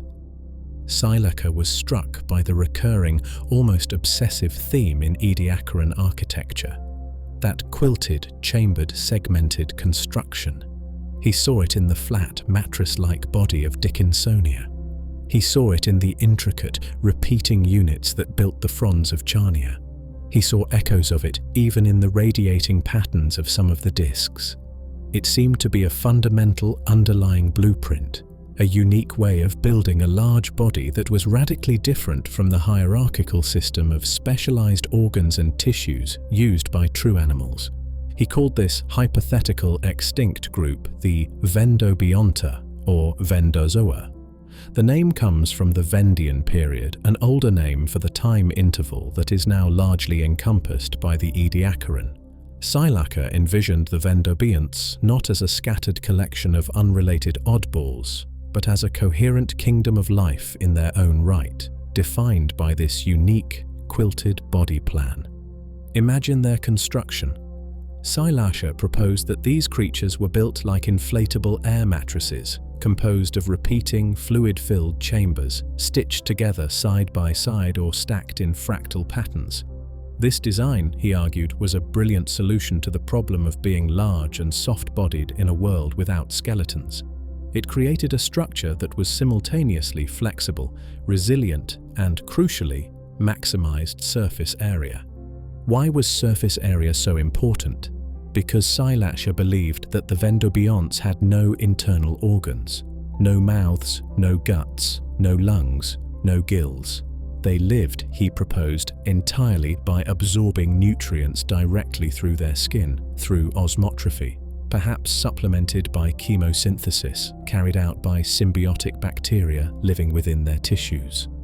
Their entire body plan, that quilted, fractal obsession with surface, was optimized for this passive, absorptive lifestyle. They were, in essence, living, self-constructing, nutrient-absorbing pillows. This hypothesis provided an elegant framework that seemed to resolve many of the Ediacaran enigma's most baffling features. The apparent lack of mouths and guts, for instance, was no longer a problem. They simply weren't needed if the creature absorbed food across its entire surface. The simple, often repetitive body plans made sense too, as their quilted structure offered the most efficient way to maximize this absorptive surface area. Even their ability to reach large sizes without heavy skeletons could be explained by the lightweight, modular, inflatable design he proposed. Furthermore, this passive, absorptive lifestyle, perhaps fueled by the abundant, dissolved nutrients or chemosynthesis, painted a picture of a peaceful coexistence, a world largely free from the pressures of predation and complex competition that would define the eras to follow. In Ediakra's vision, the Ediacaran period was the age of vendobionts. It was a completely different kind of ecosystem, dominated by these strange, quilted organisms living slow, passive lives anchored to or gliding across the microbial mats. It was a world operating under entirely different biological rules, a separate evolutionary trajectory that ultimately led nowhere. According to this view, the vendobionts were not our ancestors.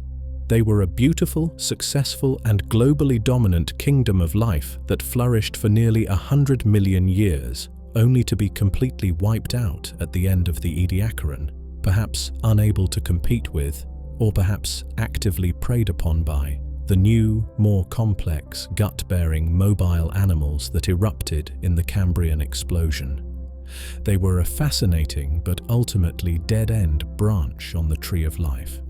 Ediakra's vendobiont hypothesis is both beautiful and challenging. It offers a single, unifying theory that elegantly explains many of the Ediacaran's strangest features. However, it struggles to easily incorporate creatures like Kimberella, which seems undeniably animal-like, or the cholesterol found in Dickinsonia.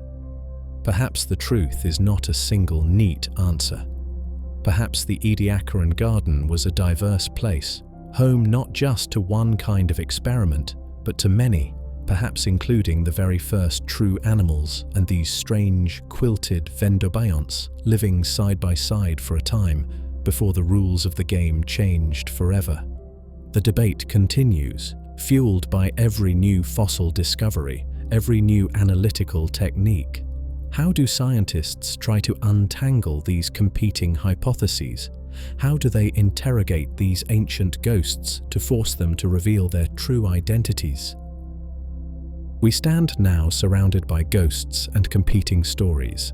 Are the Ediacarans our earliest animal ancestors, strange fungi, giant single cells, or members of a lost kingdom altogether? Each hypothesis offers a compelling narrative, a different way of seeing these enigmatic forms. But science is not just about telling stories, it is about testing them. How do scientists interrogate these silent, 550 million-year-old fossils to try and force them to reveal their true identities? How do they sift through the ambiguities and find tangible clues? The fossils themselves, the body impressions, often provide only limited answers. Their soft-bodied nature means crucial details about internal structures or appendages are rarely preserved. But life leaves behind more than just its body. It leaves behind traces, footprints, feeding marks, burrows, the subtle signatures of behavior, interaction, and movement. And it is often in these trace fossils, these whispers of ancient activity, that the most revealing clues are found. We have already seen the power of these traces in the stories of Dickinsonia and Kimberella. The faint trails suggesting Dickinsonia's slow glide and the fan-shaped feeding scratches hinting at Kimberella's proboscis fundamentally shifted our understanding of these creatures, pushing them strongly towards an animal identity. They proved mobility and active feeding, behaviors less easily explained by the passive models of giant protists or anchored vendobionts. Scientists meticulously scan the fossil beds not just for the body fossils themselves, but for these fainter surrounding marks. Does a disc-shaped fossil show evidence of having moved? Does a frond-like fossil show signs of having bent or interacted with the current in a way that suggests animal tissue? Are there burrows? The simple act of burrowing deep into the sediment requires complex muscles, coordinated movement, and specialized behaviors, hallmarks of bilaterian animals. The near-total absence of deep, complex burrows throughout most of the Ediacaran period is one of the strongest arguments against the idea that this world was already teeming with advanced, worm-like animals. The traces suggest a world lived largely on the surface, not within it. Beyond the traces of movement, scientists turn to chemistry. The fossils themselves, though their original organic matter is long gone, sometimes retain faint molecular ghosts, biomarkers.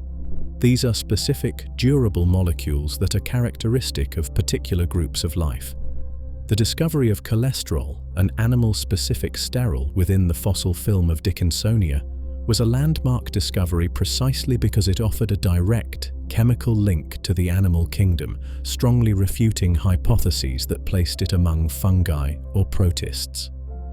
Researchers continue to search for other such chemical signatures, hoping to find markers for specific metabolisms or tissue types that could help place these creatures on the tree of life. Another powerful tool comes from developmental biology, or evo-devo. This field studies how the genes that control the growth and development of embryos have evolved over time. By comparing the developmental pathways of modern animals, fungi, and protists, scientists can infer what the earliest stages of multicellularity might have looked like. Do the strange, quilted, or fractal body plans of the Ediacarans resemble any known developmental patterns? Could the vendobiont model, with its repeating modular units, represent a primitive form of growth that predates the complex, gene-controlled development of true animals? This comparative approach allows scientists to test the plausibility of different body plans, asking whether they represent a viable step on the known paths of evolution. Finally, scientists use phylogenetics, the science of reconstructing the tree of life. By comparing the characteristics of Ediacaran fossils with the features of living and extinct organisms, they try to determine their most likely evolutionary relationships. Does Kimberella truly fit within the mollusk lineage? Does Charnia share defining traits with sea pens? This involves careful, detailed anatomical comparisons and complex computational analyses, constantly testing and refining our understanding of life's deep branches. No single piece of evidence is definitive. Each trace, fossil, each chemical signature, each developmental comparison adds another small piece to the puzzle. It is a slow, painstaking process of elimination and inference. But through this multi-pronged approach, by interrogating not just the fossils themselves, but the faint echoes of their lives, their chemistry, and their place in the grand sweep of evolution, scientists are gradually, patiently, beginning to lift the veil on this most ancient of mysteries. And yet, even as the picture becomes slightly clearer, the fundamental enigma, the beautiful strangeness of this lost world, largely remains. Through the meticulous examination of body fossils, the careful interpretation of trace evidence, the subtle whispers of ancient chemistry, and the comparative logic of developmental biology, the scientific community has spent decades wrestling with the ghosts of the Ediacaran garden. We have gathered clues, proposed theories, and engaged in passionate debate. Have we then finally solved the puzzle? Can we confidently point to these strange quilted forms and say, these were our ancestors, or these were a failed experiment? The honest answer, the answer that speaks to the true nature of science and the immense depth of geological time, is not entirely. The Ediacaran enigma, while perhaps less opaque than it once was, remains one of the great, persistent, and beautiful mysteries in the story of life. We stand today in a place of far greater knowledge than Reg Sprigg did in those lonely Australian hills, but the final definitive answer remains tantalizingly out of reach. What can we say with reasonable confidence? It seems increasingly likely that at least some of the Ediacaran biota were indeed early animals, or at least very close relatives on the animal stem lineage. The chemical evidence for cholesterol in Dickinsonia, combined with its bilateral symmetry and mobility, makes a strong case for its animal affinity. Creatures like Kimberella, with their apparent proboscis and feeding traces, also fit comfortably, if not definitively, within the early branches of the bilaterian tree, perhaps close to the mollusks. It also seems clear that the Ediacaran period was not a single monolithic entity. It was a long span of time, nearly 100 million years, and the life forms likely changed and diversified throughout this era. The early deep-water Avalonian fauna, dominated by those passive fractal fronds, might represent a different evolutionary pulse, perhaps even a separate origin of multicellularity compared to the later, shallower water assemblages of Australia and Russia, which included more mobile and potentially animal-like forms. But beyond these points of emerging consensus, vast uncertainties remain. What about the truly bizarre forms like the three-armed tribrachidium? What about the countless strange discs and patterned impressions that defy easy comparison to any known group? Adolf Seilacher's concept of the vendobiont, a separate kingdom defined by its quilted construction, still holds a powerful explanatory allure for many of these enigmatic fossils. Could the Ediacaran have been a unique moment in time when two or more independent experiments in large-scale multicellularity coexisted, one leading to us, the other vanishing completely? And even for those forms we tentatively place within the animal kingdom, their exact relationships remain deeply uncertain. Was Dickinsonia a primitive worm, a flattened placozoan, something else entirely? Was Charnia truly a relative of seapens, or did it arrive at a similar frond-like shape through convergent evolution? The connections are often based on subtle similarities, whispers across a gulf of over 500 million years. The Ediacaran puzzle is perhaps best viewed not as a single question with a single answer, but as a complex, multi-layered mystery. It is a story with missing pages, ambiguous characters, and plot twists that still challenge our understanding. This enduring uncertainty is not a failure of science. It is a testament to the sheer depth of time we are probing and the profound otherness of this earliest chapter in complex life. These creatures lived in a world fundamentally different from our own, operating under ecological and perhaps even biological rules that we are only beginning to glimpse. They remain in large part beautifully and stubbornly mysterious. And it is this very mystery that makes them so captivating. They are a reminder that the history of life is not a neat, predetermined ladder leading inevitably to us, but a vast, sprawling, and often experimental tree, full of strange branches, beautiful dead ends, and secrets still waiting to be uncovered in the silent stone. But even as we ponder their identities, we must also consider the world they inhabited and the reasons for their ultimate disappearance. Having grappled with the profound mystery of what these Ediacaran creatures were, let us now turn our attention to the world they inhabited. Let us try to reconstruct the unique ecosystem of this silent garden to understand the rules of life in this early experimental chapter of Earth's history. And the single defining feature of this world, the very foundation upon which almost everything else was built, was the microbial mat. We must erase, once again, our image of a modern seafloor, a dynamic, three-dimensional world of burrowing worms, grazing snails, scuttling crabs, and hunting fish, constantly churning and reshaping the sediment. The Ediacaran seafloor, in stark contrast, was a remarkably still and stable place. It was sealed, protected, and defined by those tough, leathery, and globally ubiquitous microbial carpets. Imagine looking out across an Ediacaran seabed. In the shallow, sunlit waters, the floor is not bare sand or mud. It is coated in a continuous, slightly slimy, greenish-brown or purplish layer, the living mat, perhaps several millimeters thick. This mat is the primary producer, the base of the entire food web, capturing the energy of the sun. It is also the landscape itself, the surface upon which, and perhaps within which, the larger Ediacaran organisms lived. Anchored firmly into this mat, we see the fractal fronds of Charnia and its relatives, standing tall and passive in the gentle currents, like strange underwater trees in a perfectly manicured lawn. Resting upon the mat's surface, we see the quilted ovals of Dickinsonia, perhaps gliding with imperceptible slowness, dissolving and absorbing the microbial layer beneath them. We see the enigmatic discs, like Cyclomedusa, lying still, their purpose unknown. And perhaps, moving with slightly more urgency, we see the slug-like Kimberella scraping its fan-shaped feeding traces across the mat's rich surface. This was, in essence, a two-dimensional world. Life existed on the mat, or anchored to the mat.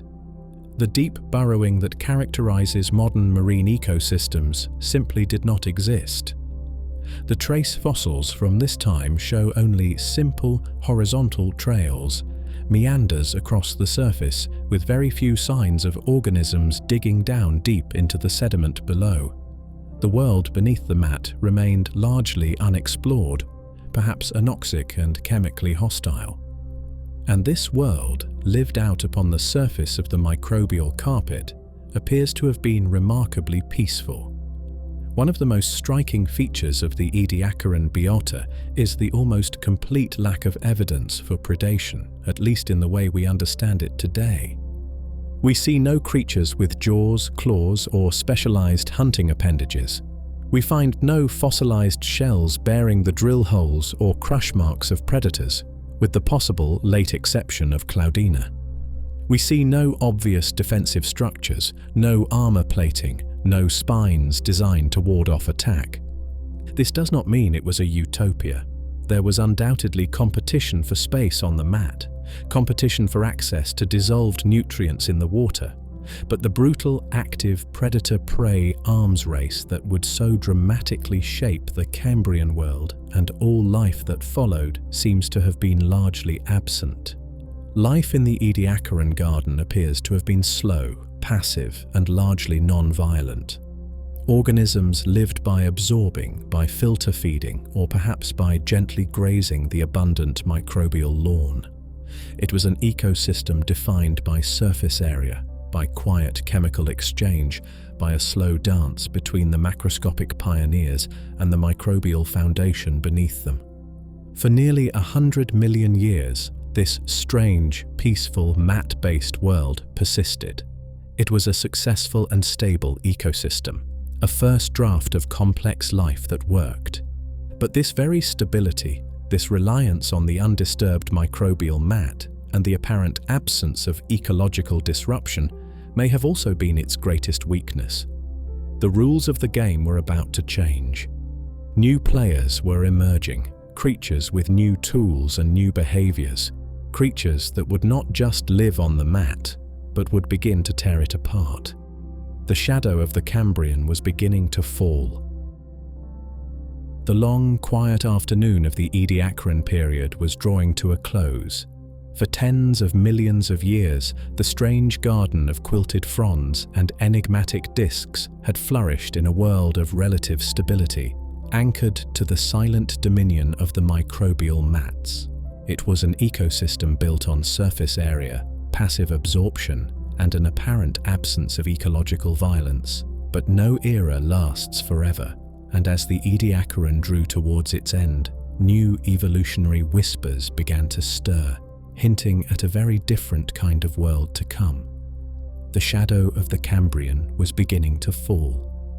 This transition, beginning perhaps around 550 million years ago, was not marked by a sudden dramatic event, but by the subtle, almost insidious appearance of new kinds of traces and new kinds of creatures within the established Ediacaran world. Remember those tiny, skeletal pioneers, Cloudina and Namacalathus. Their appearance, right at the end of the Ediacaran, was a profound signal. Life had learned the trick of biomineralization, the ability to build hard, protective shells. This innovation, perhaps driven by the first hints of predation or simply by changing ocean chemistry, was a fundamental game changer. It offered protection, it offered support for more complex bodies, and it marked the beginning of an evolutionary arms race that would define the era to come. But the changes were not just in the appearance of shells. They were also happening within the sediment. For the first time, the trace fossil record begins to show something new. Burrows. Not just shallow, horizontal meanders across the surface mat, but tentative, exploratory digs down into the layers beneath. Small, simple, worm-like creatures were beginning to explore the three-dimensional world of the sediment.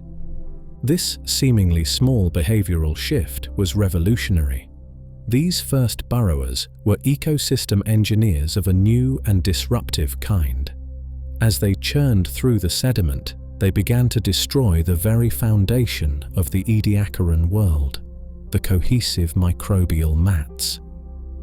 They broke apart that stable, sealed surface, mixing the layers, introducing oxygen deeper into the seabed, and fundamentally altering the chemical landscape. The flat, predictable, two-dimensional world was being churned into a messy, complex, three-dimensional one. And who were these new burrowers? They were likely the first small bilaterian animals, creatures with a distinct head and tail, a left and right side, and crucially, a complete digestive system, a gut running from mouth to anus. They possessed muscles capable of coordinated movement, and perhaps the beginnings of sensory organs to navigate their world. They were the ancestors of the worms, the mollusks, the arthropods, the familiar players of the Cambrian explosion. These newcomers brought with them not just new body plans but new lifestyles. They were not just passively absorbing nutrients or gently grazing the mat surface. They were active detritivores, consuming sediment and extracting organic matter. And some may have been the very first true predators, actively hunting other small organisms. The possible drill holes in Cloudina shells might be the earliest, chilling evidence of this new, more dangerous ecological interaction. Imagine the established Ediacaran garden. It is a world of slow, passive giants, adapted to a stable, undisturbed mat. Now, picture these small, active, burrowing worms beginning to undermine that very foundation. Picture the first, tiny predators beginning to probe and perhaps consume the soft, defenseless bodies of the Ediacaran inhabitants. The long peace was ending. The rules were changing. The world was becoming more complex, more dynamic, and infinitely more dangerous. The slow, gentle giants of the Ediacaran, perfectly adapted to their quiet, stable world, suddenly found themselves in an environment that was being physically disrupted from below and perhaps biologically threatened by new, more aggressive players. Their ancient kingdom was facing a challenge it had never known before, a challenge that originated not from a shift in climate or chemistry, but from the relentless, innovative engine of evolution itself. The twilight was falling, and the stage was being set for a profound and perhaps final transition. The Ediacaran world, that first grand experiment in large-scale multicellular life, had flourished for nearly 100 million years. Its strange garden of quilted, fractal and disc-shaped forms had spread across the globe, inhabiting both the sunlit shallows and the deep, dark abyss. It was a seemingly stable and successful ecosystem, a quiet prologue to the great drama of animal evolution. And then, as the geological clock ticked across the boundary into the Cambrian period, around 541 million years ago, they vanished. The rich fossil record of the Ediacaran, those beautiful impressions on the ancient seabeds, simply ceases. In the rock layers immediately following, the world is transformed. The familiar Ediacaran forms are gone, replaced by the explosive diversity of the Cambrian fauna, the trilobites, the arthropods, the mollusks, the creatures with shells, skeletons, eyes and jaws. What happened? Why did this entire globally distributed biota disappear so completely, so abruptly, right on the cusp of the greatest explosion of animal life the planet has ever known? Was it a true mass extinction event? A sudden catastrophe that wiped the slate clean? Or was it something more subtle, a gradual fading, a transformation, or perhaps even an ecological replacement? The disappearance of the Ediacaran biota remains one of the most debated questions surrounding this enigmatic period. There is no single, easy answer, and the truth likely involves a complex interplay of factors. One compelling hypothesis points to environmental change. The transition from the Ediacaran to the Cambrian was not just a biological shift. it was also a time of significant geological and chemical upheaval. Oxygen levels, which had risen to allow the Ediacarans to emerge, may have fluctuated, perhaps experiencing a significant dip right around the boundary. Could a period of renewed ocean anoxia have suffocated these large passive organisms, which lacked complex respiratory systems? Changes in ocean chemistry, sea level, or nutrient availability could also have played a role, disrupting the delicate balance of the mat-based ecosystem they relied upon. Another powerful argument points towards ecological displacement, driven by the very creatures whose arrival we witnessed in the last chapter, the newly evolving bilaterian animals. These were the burrowers, the grazers, the potential first predators. Their impact on the Ediacaran world would have been profound and multifaceted. Think of the burrowers. As these small, worm-like creatures churned through the sediment, they destroyed the microbial mats. This was not just a loss of habitat for the Ediacarans, it was the destruction of their foundation.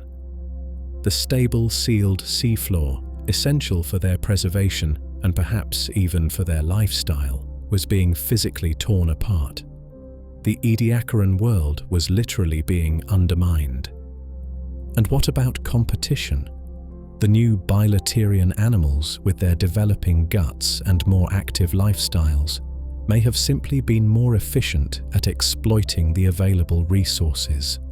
Creatures like Kimberella, actively grazing the mats, might have outcompeted the slower, more passive absorption strategies of forms like Dickinsonia. Finally, there is the chilling possibility of predation. While large-scale skeletonized predators were still in the future, the very first, small bilaterians may have begun to feed directly on the soft, defenseless bodies of the Ediacaran organisms. Those potential drill holes in Cloudina hint at this new, dangerous dynamic. The Ediacarans had evolved in a world largely free from predation. They had no armor, no spines, no obvious defenses. They may have been easy targets for the first creatures that evolved even the simplest mechanisms for consuming other large organisms. Was it a single killer blow, or a slow decline driven by multiple pressures? Was it a true extinction, where entire lineages vanished forever? Or was it a more complex transformation, where some Ediacaran forms perhaps did survive, evolving into the Cambrian animals, while others, particularly the strange vendobiont forms, represented evolutionary dead ends that simply faded away as their world changed? The disappearance of the Ediacaran biota marks the end of a chapter, the closing of a unique and experimental phase in the history of life. Whether they were violently overthrown, gradually outcompeted, or simply unable to cope with a changing planet, their departure cleared the stage. The silent garden was paved over, making way for the bustling, noisy, and infinitely more complex world of the Cambrian. But were they truly our ancestors? Or were they just a beautiful, haunting prelude to the main event? We stand now at the close of this long, quiet era, looking back at the ghostly inhabitants of the Ediacaran garden as they fade from the fossil record. We have explored their strange forms, debated their enigmatic identities, and considered the forces that may have led to their disappearance. But one fundamental question remains, perhaps the most profound of all. What is their relationship to us? Are these quilted phantoms, these fractal fronds, these alien geometries, part of our own deep ancestry? Or do they represent something entirely separate, a beautiful but ultimately disconnected branch on the great tree of life? For decades, the dominant narrative leaned towards ancestry. The Ediacaran biota were seen as the necessary, soft-bodied precursors to the Cambrian explosion. They were the stem groups, the evolutionary experiments from which the familiar animal phyla, the arthropods, the mollusks, the chordates, would eventually arise. Dickinsonia was perhaps an early segmented worm. Kimberella hinted at the first mollusks. The discs were primitive jellyfish. It was a comforting picture, placing these strange forms firmly at the base of our own lineage, giving us a tangible connection back to the very dawn of animal complexity. But as our understanding of both the Ediacaran fossils and the deep branches of the animal tree has become more nuanced, this simple picture has grown more complex, more uncertain. The profound strangeness of many Ediacaran forms cannot be easily dismissed. The quilted construction of the vendobiont hypothesis, while perhaps not explaining everything, highlights a fundamental difference in body plan compared to almost all modern animals. The perfect triradial symmetry of Tribrachidium seems to belong to a different biological universe entirely. If these truly represent extinct body plans, perhaps even extinct kingdoms or phyla, then they are not our direct ancestors. They are evolutionary cousins, perhaps distant ones, representing alternative pathways in the early exploration of multicellularity, pathways that ultimately did not lead to the world we know. Even for those forms that seem more plausibly animal-like, their exact placement remains a challenge. While Dickinsonia's cholesterol signature places it firmly within the animal kingdom, its lack of a mouth, gut, or other organs makes it difficult to assign to any specific modern group.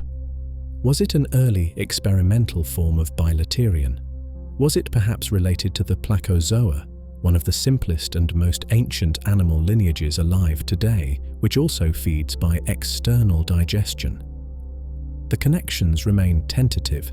Similarly, while Kimberella looks tantalizingly like an early mollusk, the evidence is still circumstantial, based on its shape and trace fossils rather than definitive anatomical links. It is perhaps wisest and most accurate to view the Ediacaran biota not as a single coherent group, but as a diverse collection of evolutionary experiments. It was a time of great biological creativity, an era when life, having crossed the threshold into macroscopic size, was trying out many different ways to build a large, complex body.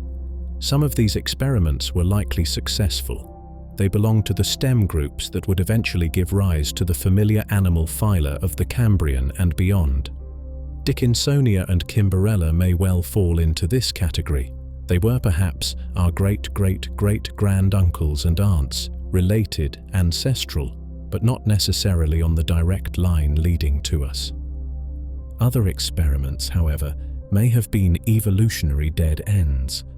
The strange quilted vendobionts, the triradial Tribrachidium, the deep-sea fractal fronds. Perhaps these represented entirely different solutions to multicellularity, unique lineages that flourished for a time in the quiet Ediacaran world, but were ultimately unable to adapt or compete when the rules of the game changed. They were beautiful, successful for a time, but ultimately left no descendants. They were pruned from the tree of life. The Ediacaran garden, then, was likely a mixed community. It contained both the potential ancestors of the Cambrian world and representatives of entirely extinct groups, living side by side in that unique, mat-based ecosystem. Untangling which was which, distinguishing the successful stem from the vanished branch, remains one of the greatest challenges in paleontology. What is clear is that the Ediacaran period represents a crucial, foundational chapter. It was the time when life first learned the art of being big. It was the laboratory where the basic toolkits for building complex bodies were first assembled. Whether all, some, or only a few of these specific creatures are our direct ancestors, the era itself undoubtedly laid the biological groundwork for everything that followed. They were the pioneers, the first explorers of a new way of being, and their echoes, however faint, still resonate within the deepest roots of our own existence. And so our journey into the quiet dawn of complex life draws to a close. We have walked the microbial plains of a world 500 million years lost. We have gazed upon the enigmatic forms preserved in ancient stone, the quilted ghosts, the fractal ferns, the silent discs. We have pondered their origins, their strange lives, and their ultimate disappearance on the cusp of a world teeming with shells and teeth and claws. The Ediacaran period remains a profound enigma, a chapter written in a biological language we are still struggling to decipher. Were they the first hesitant steps of our own animal lineage, the shadowy ancestors of all that crawls and swims and flies today? Were they members of a lost kingdom, a fundamentally different way of building a body, a beautiful experiment that ultimately led nowhere? Perhaps they were a mixture of both, a diverse garden containing both the seeds of the future and the flowers of a world destined to vanish. What is certain is that this was a pivotal moment. After 3 billion years of near-invisible dominance by the microbial kingdom, the Ediacaran represents the moment life dared to become big. It was the first tentative exploration of multicellularity on a grand scale, the first time organisms built bodies that could leave a macroscopic trace, a visible signature in the rock record. They were the pioneers of a new dimension of existence. They did so in a world utterly different from our own, a world sealed beneath microbial mats, largely free from predation, perhaps bathed in lower levels of oxygen, operating under ecological rules we are only beginning to glimpse. Their strange, simple, often surface area obsessed body plans were likely perfect adaptations to that world, a world of passive absorption and quiet coexistence. Their disappearance marks the end of that first draft. Whether they were outcompeted, eaten, or simply unable to cope with the environmental shifts heralding the Cambrian, their fading from the record cleared the stage. The quiet garden gave way to the bustling, dynamic, and dangerous world of the Cambrian explosion, an era that would establish the fundamental body plans and ecological interactions that still shape our planet today. But the Ediacaran legacy is not one of failure.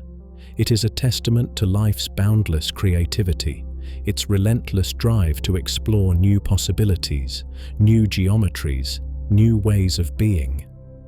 They remind us that the path of evolution is not a straight line, not a predetermined march towards complexity as we know it, but a vast branching labyrinth filled with unexpected turns, beautiful dead ends, and profound mysteries. The next time you walk along a quiet beach and see the faint ripples left in the sand by the retreating tide, perhaps you will think of those ancient seabeds. Perhaps you will imagine, just for a moment, the ghostly impressions of Dickinsonia gliding across a microbial mat, or the silent fractal form of Charnia swaying in a current that ceased to flow 500 million years ago. The Ediacaran mysteries endure. They are whispers from the very dawn of animal time, echoes of a world that challenges our definitions and expands our sense of wonder.